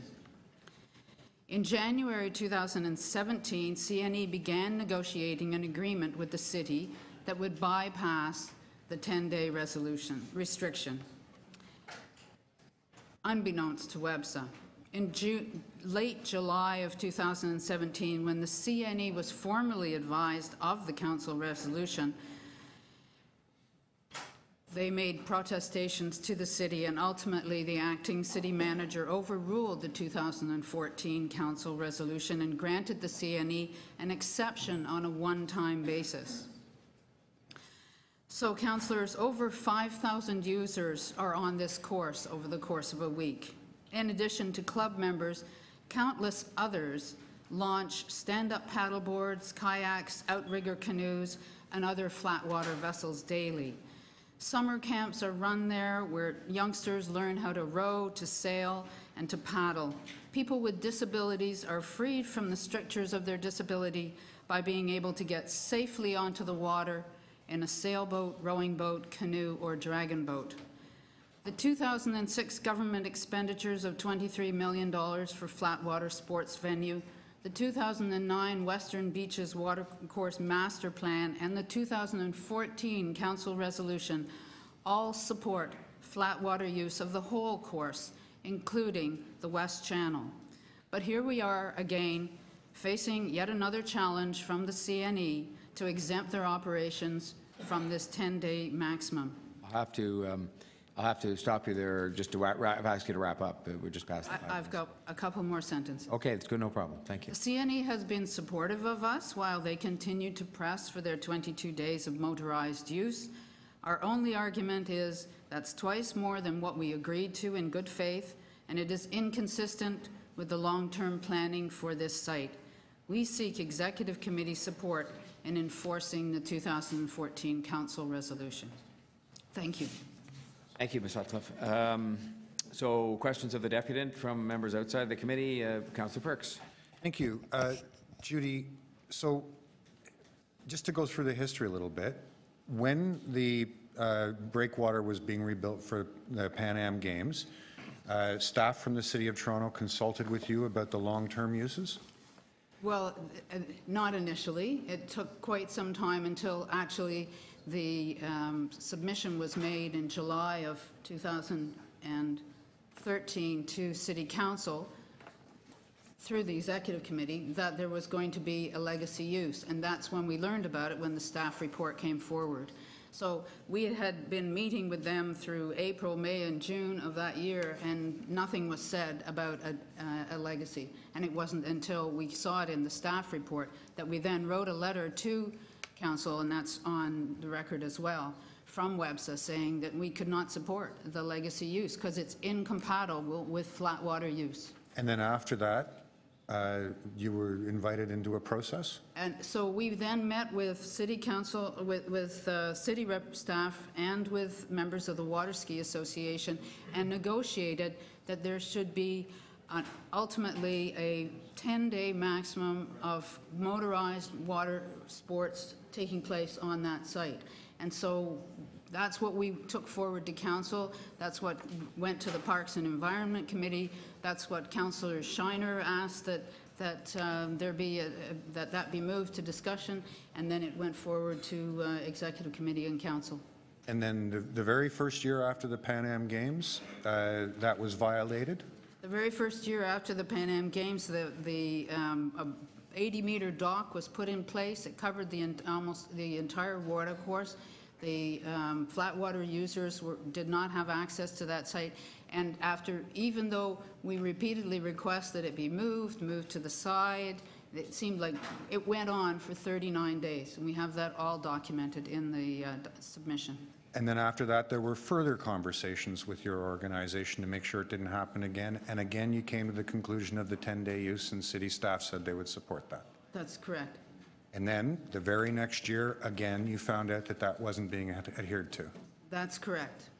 And your organization has met again, and including, and your membership includes the motorized user, and again sat down and came to the recommendation that it should be a 10-day use. Yes. Okay. And you said that there are a variety of day camps, seniors, people with disabilities. Yes. Are out there? Yes. 5,000 water users a week? 5,000 that are members of our clubs, and now yesterday at our WEBSA meeting we were joined by Toronto Adventurers who have 10,000 users, and that's not taking into account all the casual users who actually arrive on the beach with their canoe or their stand-up paddleboard or their kayak and decide to go for a paddle. Are there other flat water courses available to these users? Not readily, not that you can drive to. The only other flat water course is actually on the island, and that's usually programmed. It's already programmed and permitted. Yes. Okay. And you had standing permits that you had correctly applied for this summer that you weren't able to get use of the water for that period. We had a permit for August 27th for our annual regatta that we've been holding for 30 years. And the regatta normally lasts from 8 a.m. the permit was from 8 a.m. till 5 p.m. We were requested by the CNE to truncate that because they had negotiated with the city without taking into account the permits that there would be a World Wakeboard Association Championships held at the same time. So ultimately, we asked them for could we stop at 2 o'clock and then you can carry on with your wakeboard championships, and they said, well, they're angry about this, so we said, okay, how about 1:30? And so we kept giving up more and more time for our regatta so that they could hold their motorized water sport championship. And the memberships of your organization, they're citywide? They are citywide. And they represent a number of different groups. There's one organization, the Boulevard Club, which is, admittedly more high-end, but some of the other clubs are just ordinary folks who can't afford a cottage and... Well, Sue here is from the Toronto Sailing and Canoe Club, and they're kind of like the Argonaut Club. They're not exactly well off, and so during this summer where we've faced flooding in our clubs, we're going to have to face a substantial financial burden of trying to put them back in order. It's going to be a challenge. And many of the clubs, run events for kids who can't afford to go to cottage. Absolutely, yeah. All right. Thank you. Thanks very much. Are there other questions from visiting councillors? I don't see any in the room, so we'll move to questions of the deputants by members of the Executive Committee. Are there any questions? Okay. Well, thank you both very much for your deputation and for answering the questions.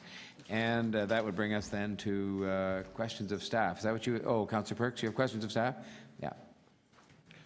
I'm not sure if this goes to Parks or Legal or City Manager or who it goes to.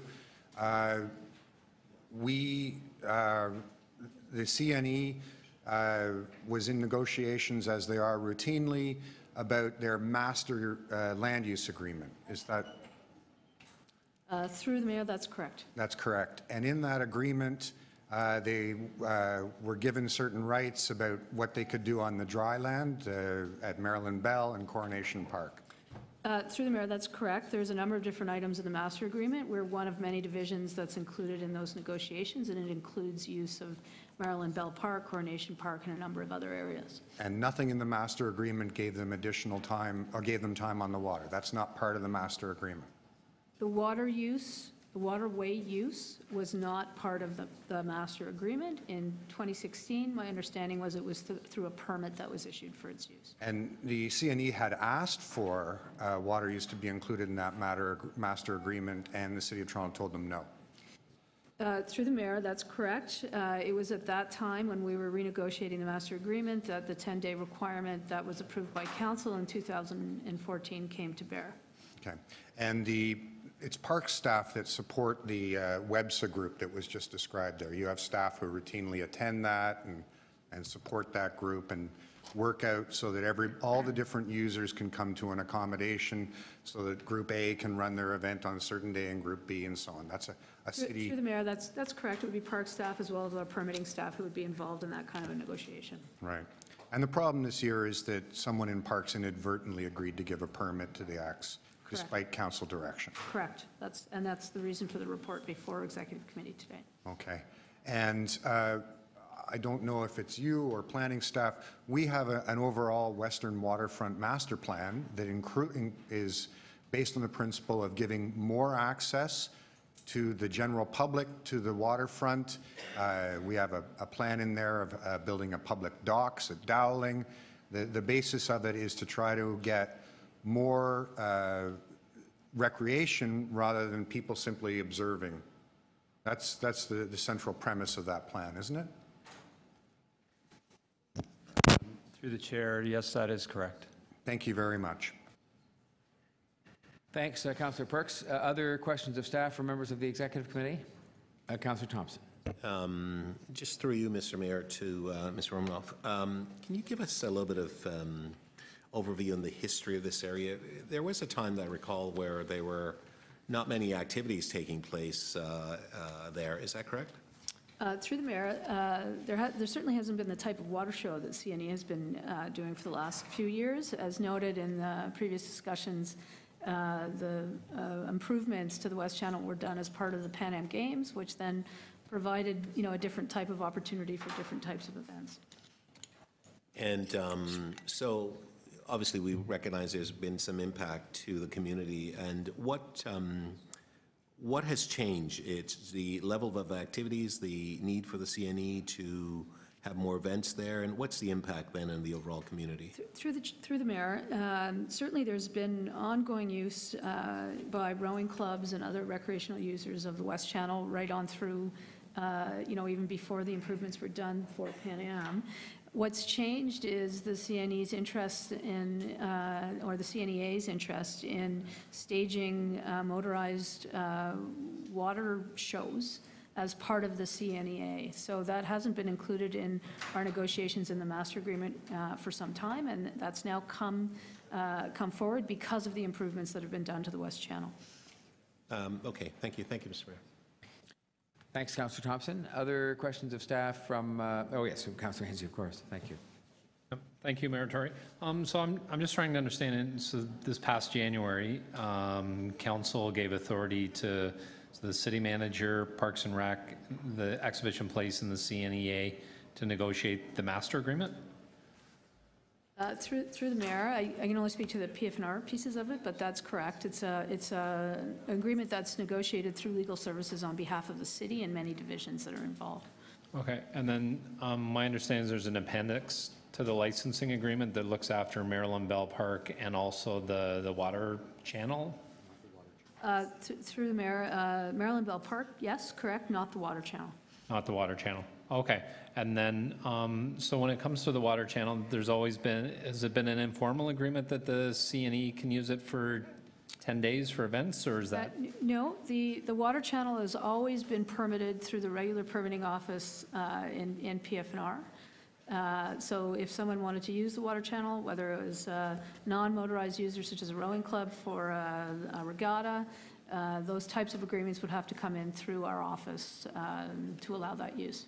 Okay, and if the CNEA wants to use it, they need a permit basically to shut down the channel for their own use. Anyone that is using the channel would need the agreement through some means, either a permit or through a master agreement or through a license agreement or some form that would give them that authority to use the channel. Okay, all right, thank you. Thank you, Mayor Tory. Thanks, Councillor Ainsley. Any more questions of staff? Okay, well then we can move to speakers, and we'll start with Councillor Perks. Thank you very much, Mr. Mayor. And I want to begin by apologizing to the clubs, the community clubs, who not once, not twice, but 3 times have negotiated with all the water users down there and worked with city staff to come to agreements about how we're doing it in good faith and had that good faith trampled on. My apologies. The City of Toronto owes you better than that. A mistake was made.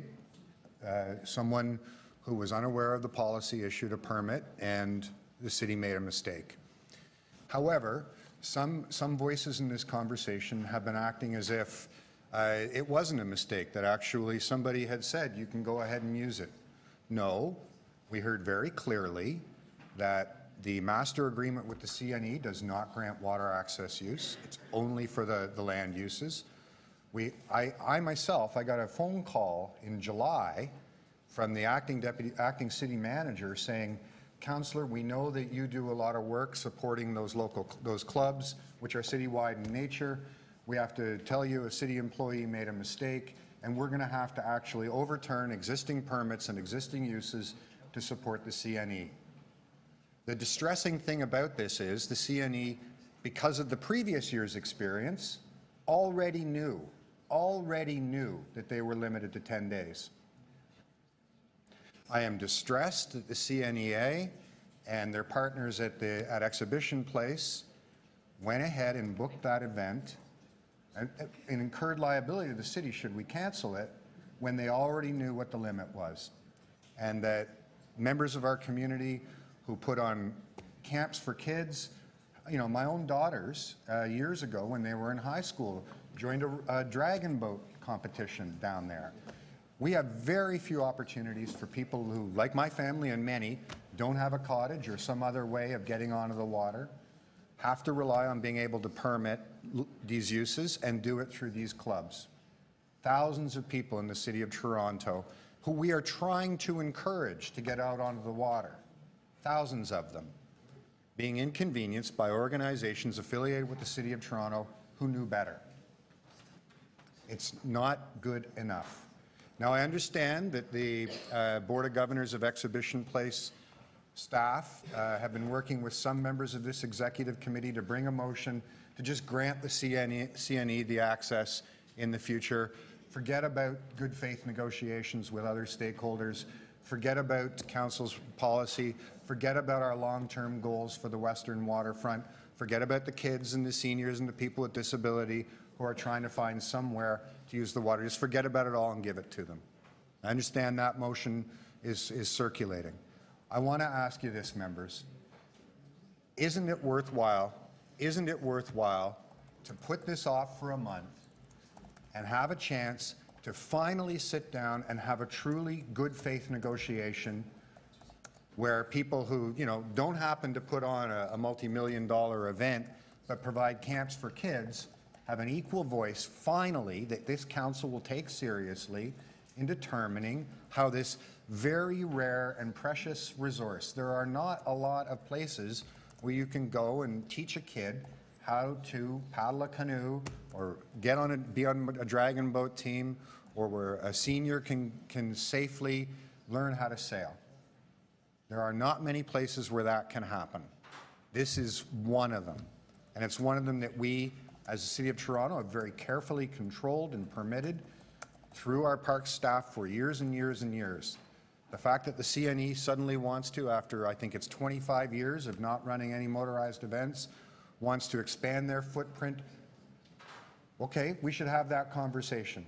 But we shouldn't just slap down a motion, which frankly the members of these clubs heard about this morning, and override that long process we've had of trying to make sure that everybody has access to flat water in the City of Toronto, not just for-profit events run at the CNE. Thank you very much. Thank you, Councillor Perks. Councillor Layton. Thank you very much, Mr. Mayor, and through you to the committee. I have the great honor of serving as Vice President of the CNEA, and I have for the last several years. I also have worked at the CNE, visited the CNE my entire life. I think that a return of the CNE to have a connection to the waterfront on which the exhibition place grounds lie is a good thing.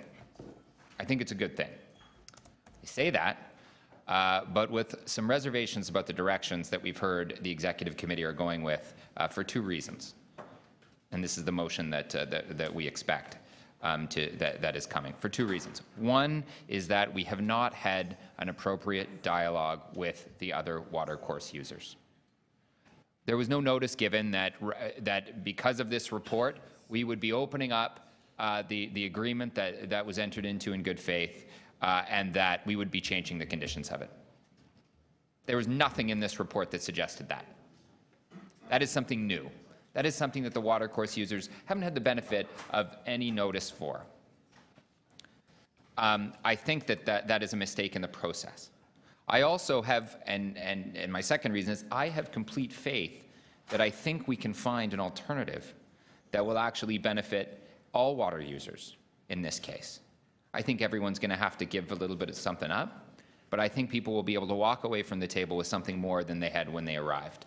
For the case of the Canadian National Exhibition, I think they may walk away with some agreement that they could have more time in the watercourse. But for the other water users, I think that they will have some certainty that despite the 18-day fair and the 10 days of additional time, which is about half the paddling season, I'll point out, they will be able to ensure that their programming can remain. The problem with moving a motion here that says, let's just lift the ban, is it doesn't have two things. One, it doesn't have any conditions associated with use for the other users. That means those 18 days are gone, and there's nothing compelling the CNE to negotiate any accommodation. Those 18 days are gone, and the additional 10 days of motorized water sport, and whatever load in and load out days that they have. So we're really looking at narrowing the amount of time that any other water user have. And these are people that have footprints down there as well, and as the CNE does, and some history as well, as of course the CNE does. The other thing, though, I fear from this motion coming today is it creates a lot of bad will, if that's a word. It creates a lot of animosity between the parties in the negotiation. And I think rather than come in and say, let's lift the restriction, and yeah, we'll talk, is we say, let's talk. And let's see if we can come to a compromise. Because I think, like deep down, I actually think we may be able to come up with some unique set of circumstances that everyone can have an opportunity to use the space. And I see an employee now shaking their head about that might not be possible. I'm not sure if that was directed at my comments. But I actually have faith that can happen. And I certainly hope that the Executive Committee would allow that process to, even if it's just for the next 20 whatever days until your next meeting, to give an opportunity for the parties to get together and find some common ground. Thank you, Councillor Layton. So I think we've had the visiting councillors speak, and we turn to members of the committee. Councillor Thompson. Thank you very much, Mr. Mayor. Councillor Grimes has asked me to move a motion for him, and I'm going to do that now. Perhaps I'll ask staff to put it on the screen. I've listened and I've had a chance to talk, and certainly want to thank the residents for being here. And I realize that there are challenges, both with respect to their concerns as well as those of the CNE. We have made some investment in the area with respect to the changes that have come from the south, the break wall, and a variety of other things that have been done there. There is now an opportunity for additional events to take place, and the CNE has come forward, and clearly through the process that was engaged in, there was a contravention with respect to our own policies. A matter was introduced to resolve it as such in a timely way to permit activities at the CNE. And so there is a desire to consult, but there's also a desire to ensure that there are specific timeframes incorporated in the policy directive as it now stands. One of the things that we are tasked with as part of our responsibility is to make changes, and I realize that it's not always something that we're happy with, but with this motion, there's an opportunity for the General Manager of Parks, Recreation, and Forestry to consult with as part of the master agreement process that will take place. There's an opportunity as well that the General Manager will review the annual undertaking of the activities at the CNE, and again to consult with the affected users and the residents as a whole. So I think, and I try to ask the question before both of the staff and others who are quite familiar with this issue in terms of how did we arrive at the number of days in terms of the total maximum number of days? I can't seem to get a straight answer with respect to that. And so while this particular facility was not utilized in a very active way prior to the investments that's been made in making the necessary changes in the area, the changes has now created an opportunity for the newly constituted CNE and so on, and some of the activities. And I understand that the activities are well attended and so on. And so I think that there's an opportunity for us to continue to engage with respect to the different groups that are impacted by the desire of the CNE to have more events, more motorboat type of events and competitions. I think this is a good thing for the city. I realize it has impact to the residents and users there, but I think that's something that can be worked out, and then that's an opportunity that has availed the parties through this particular motion. I had hoped that we could have deferred this for some time, but apparently the appetite of that wasn't there, and so I'm moving this motion on behalf of Councillor Grimes. Thank you, Councillor Thompson. Are there other members of the committee wishing to speak? I do, but I just was actually preparing a little motion here. I can give you what I've done. There are no other people wishing to speak? Okay. First of all, I want to begin by saying that I do think in the circumstances this matter was not well handled, I think. And I just want to extend the same apology, because I think when we make a mistake, we should just say we're sorry that it happened the way it did, because I think it's some kind of a Keystone Cops episode where we didn't do things the way we should have in the context of both an existing policy, whether people knew about it or not. I guess they should have, and that's fine. I mean, people make mistakes. I want to go on to say that I'm going to support the motion, but I'm going to move, and I didn't quite finish it there, that there be a direction from this committee before the council meeting on October the 2nd, that there be a meeting involving officials of the CNE, Exhibition Place, the city, and other stakeholders as appropriate. And I can't name all of those. We've had some in front of us today, and I'm happy that should include other people as people wish, with a view to trying to see if there can be something that goes, because I'm concerned about the fact this is a blanket exemption, and that if you take it as being then 18 days of the CNE plus 10 days where there could be other people, that is quite a few days. I'd originally thought that what was happening here was we were just saying to the CNE, during your 18 days, you can put on shows, which I wouldn't have been troubled by as much, because the CNE, and they don't, we've proven by what we've heard even this morning, that when they had events, the clock stopped, but I'm not going to take that much longer. When they had events, they were willing to negotiate even a partial use of the day. So they had the motorized show, as it's called, in the afternoon, and the Argonaut Rowing Club or whoever used it in the morning. And so I think there could be something here that could be better than what is in this motion. But I will say this. I hope originally there was just, I understood there was going to be this meeting. I think by putting it right into the resolution of the Executive Committee, we require it to happen by directing that it should happen. And I hope that it will be a meeting that happens in good faith. And I will say this. In the event that they can't reach some resolution that is different than what is here, I will change my vote at the City Council. I'm saying that right now. Because I do think the blanket exemption is too much in the context of a shared resource that we have, and it's precious, and there's only kind of one of them in the place that it is. I saw people out there just the other night when I was out at an event in the West End. So I will make that motion, and the clerk is probably very helpfully able to conclude it, I think, more or less, or I can help her, and then we can deal with this. Just if I could have your indulgence for one moment.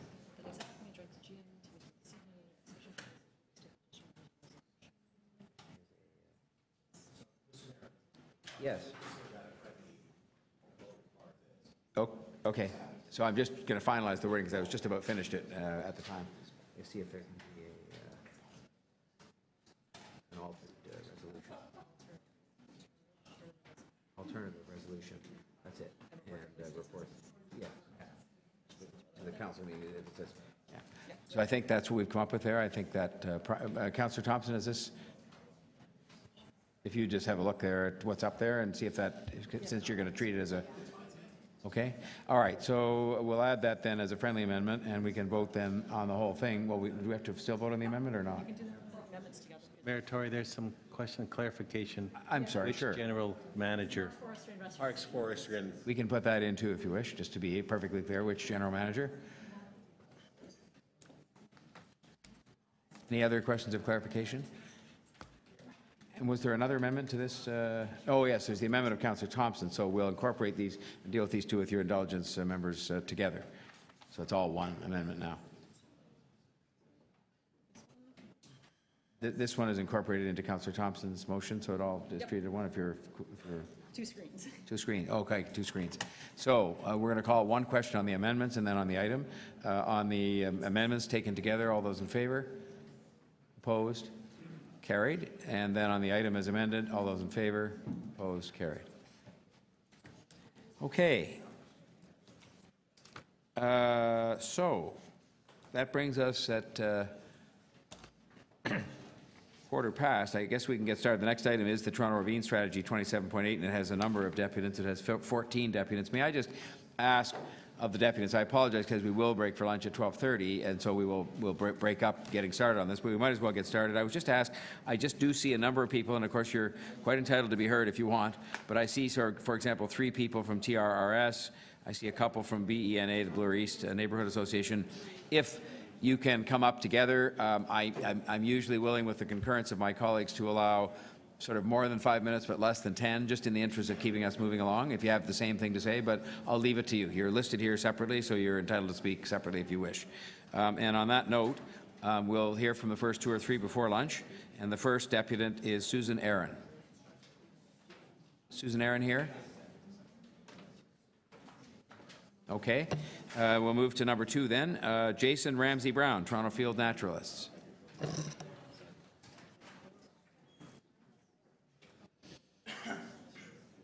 Hello, Mr. Ramsey Brown. Welcome. Thank you. You have 5 minutes, and please go ahead. So thank you for the opportunity to address you all today. The Toronto Field Naturalists have spent 94 years connecting people with nature in Toronto, helping them to understand, enjoy, and protect our green spaces and the species that inhabit them. From our opening of the first urban nature trail in Canada in 1931, to our ravine studies in the 70s, to our work on the city's Ravine Strategy Advisory Group last year, we've always believed that our ravines are the heart of Toronto's identity and inspire the souls of its citizens. TFN is very enthusiastic about the ravine strategy. Its principles represent a much-needed vision for these remarkable natural areas, a vision that, in unambiguous language, identifies the preservation and restoration of nature as being of paramount importance. TFN implores the Executive Committee to immediately empower the meaning and intent of the ravine strategy by amending motions or introducing committee recommendations that would strengthen Toronto's commitment to the preservation and restoration of nature in our ravines. To this end, we propose 3 recommendations for your consideration. Number 1, expedite and expand the development of management plans for environmentally significant areas. In the face of the city's predicted population growth and the increased use of our ravines encouraged by the strategy, 3 plans in the first 5 years, with the remainder over a decade away, is wholly inadequate in ensuring the protection of these vital natural areas. Recommendation 2, call for the immediate expansion of the city's community stewardship program and the integration of Friends of groups in the city's stewardship plan. Stewardship is one of the few actions that supports all 5 guiding principles of the strategy concurrently, by applying investment directly to protection through activities that both celebrate and connect people and partners to our natural heritage. Recommendation 3, request a plan to secure a per capita expenditure for ecological preservation and restoration through a stable and dedicated source of funding. The funding could be based on a model similar to the third-party sign tax used to fund art and culture in the city. Toronto has earned the title world-class city, but has done so based on criteria where vibrant nightlife and a major league sports franchise were enough to earn you that moniker. The very definition of world-class city is changing. In the future, we will be judged as such not only by the height of our skyscrapers, but the height of our trees, not just by the diversity of our festivals, but the diversity of our native species, not just by our built environment, but by our natural environment. To retain our standing as a world-class city, we must strive to be more than just a city within a park. We must become a city at one with our natural heritage. Thank you. Thank you very much, Mr. Ramsey-Brown. And I think if you're willing, there were some questions coming from Councillor Davis. Hi, thank you very much for coming. I didn't hear you very clearly about your first recommendation, but I think it was about implementing the ESA plan. Could you expand on that? Yeah, the strategy says that management plans should be done for all ESAs. At the back of the strategy, it talks about projected timing, and it basically says 3 done in the first 5 years, with the remainder done up to a decade later. With the amount of pressure that's going to be building on the ravines due to population increase, but also due to the strategy itself, encouraging this celebration of the ravines, encouraging our connection with the ravines, that timetable is too slow for something so precious. Okay, so what you're saying is the ravine strategy encourages greater use and celebration of the ravines, and yet the protection of those environmentally sensitive areas will not be complete. In other words, it's a bit out of sync? Yeah, our concern is certainly that with the increased pressure, these areas become more threatened. And at present, the amount of protection that they're afforded may be insignificant, or may be not reasonable for the amount of pressure that they may find themselves under. Okay. And you talked about some unique revenue sources, and you used the sign tax as the third example. Yeah. Well, my understanding, and I'm not well-versed in all the ins and outs, but my understanding is that art and culture in the city has dedicated funding. And the problem with a lot of the ecological protection and restoration work that's been done is it's done very project by project. It's not necessarily given the same level of support that we give for things like art and culture. A great example I've heard over time is it's much easier to sell through some sort of novelty and feature that comes with restoration work as opposed to selling through the restoration work itself, whether that's with philanthropic donation or whether that's through funding from other organizations. If we're going to protect these spaces, we really need to make sure that restoration and protection is considered something worth funding in and of itself. Okay, and what I found striking in this report were the recommendations that were attached to it that have to do with setting up, a philanthropic way to finance. In particular, these nodes or special areas, gateways. You're saying that kind of financing is not the kind of financing that we need for ongoing maintenance and preservation of the environmental, to protect the environmentally sensitive areas in our ravines. With any kind of voluntary funding through philanthropic means, for example, it's really up to the motivations of the person giving the money, what they're willing to invest in and not. Yes, you often... Based on the experience that I've had and people I've spoken to, getting somebody to invest in a piece of art is easy. Getting them to invest in the planting of a whole bunch of wildflowers as butterfly habitat, less easy. Our concern is that if we're, philanthropic money would be wonderful if it helps to increase the overall quality of habitat in the ravines and it improves citizens' interactions with these spaces. But unless there is actually a dedicated source of funding to protecting and restoring this, philanthropic donations are not going to achieve that. Okay.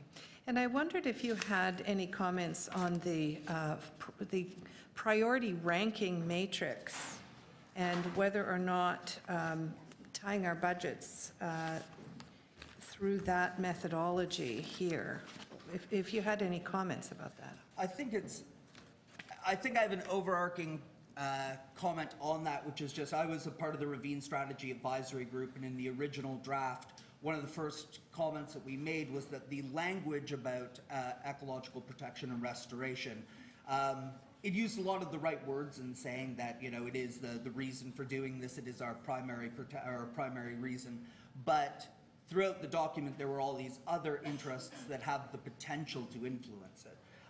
And to potentially damage the same things we're trying to protect.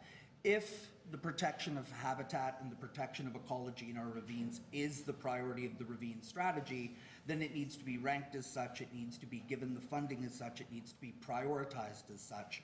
That is not to say that there should not be other avenues explored, that is not to say citizens should not be able to come down there. The TFN has been doing guided walks in Toronto ravines for 94 years or 90 years, right? So we believe bringing people down and connecting people with nature helps them love these places and that people protect what they love. But that is only part of the equation unless it actually has the teeth to protect nature with money there, with actual resources, with actual staff. It's going to fall to other pressures and not be protected in the way the strategy says it should be protected. All right, that was the final question. Well, thank you, Councillor Davis, and thank you very much, Mr. Ramsey-Brown. I just have one very quick item I think we can deal with before the lunch break, and that is item 20, with your concurrence, item 2720. It was held by Councillor Ainsley, and he has a fairly straightforward motion that if he moves and you accept it, we can then dispense with that item and just have that off our list before we get back from lunch. Councillor Ainsley? Yep. Sorry, this is the motion before it. I've talked with the staff at Toronto Fire Services and also the Chief Information Officer.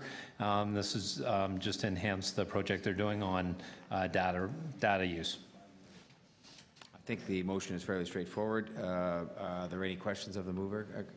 So moved. Moved by Councillor Ainsley, seconded. All those in favor? Opposed? Carried. And that would amend the item. And then on the item as amended, all those in favor? Opposed? Carried.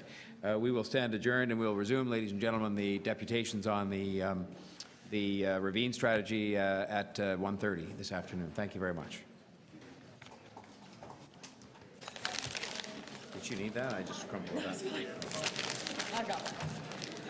Please fix that till January.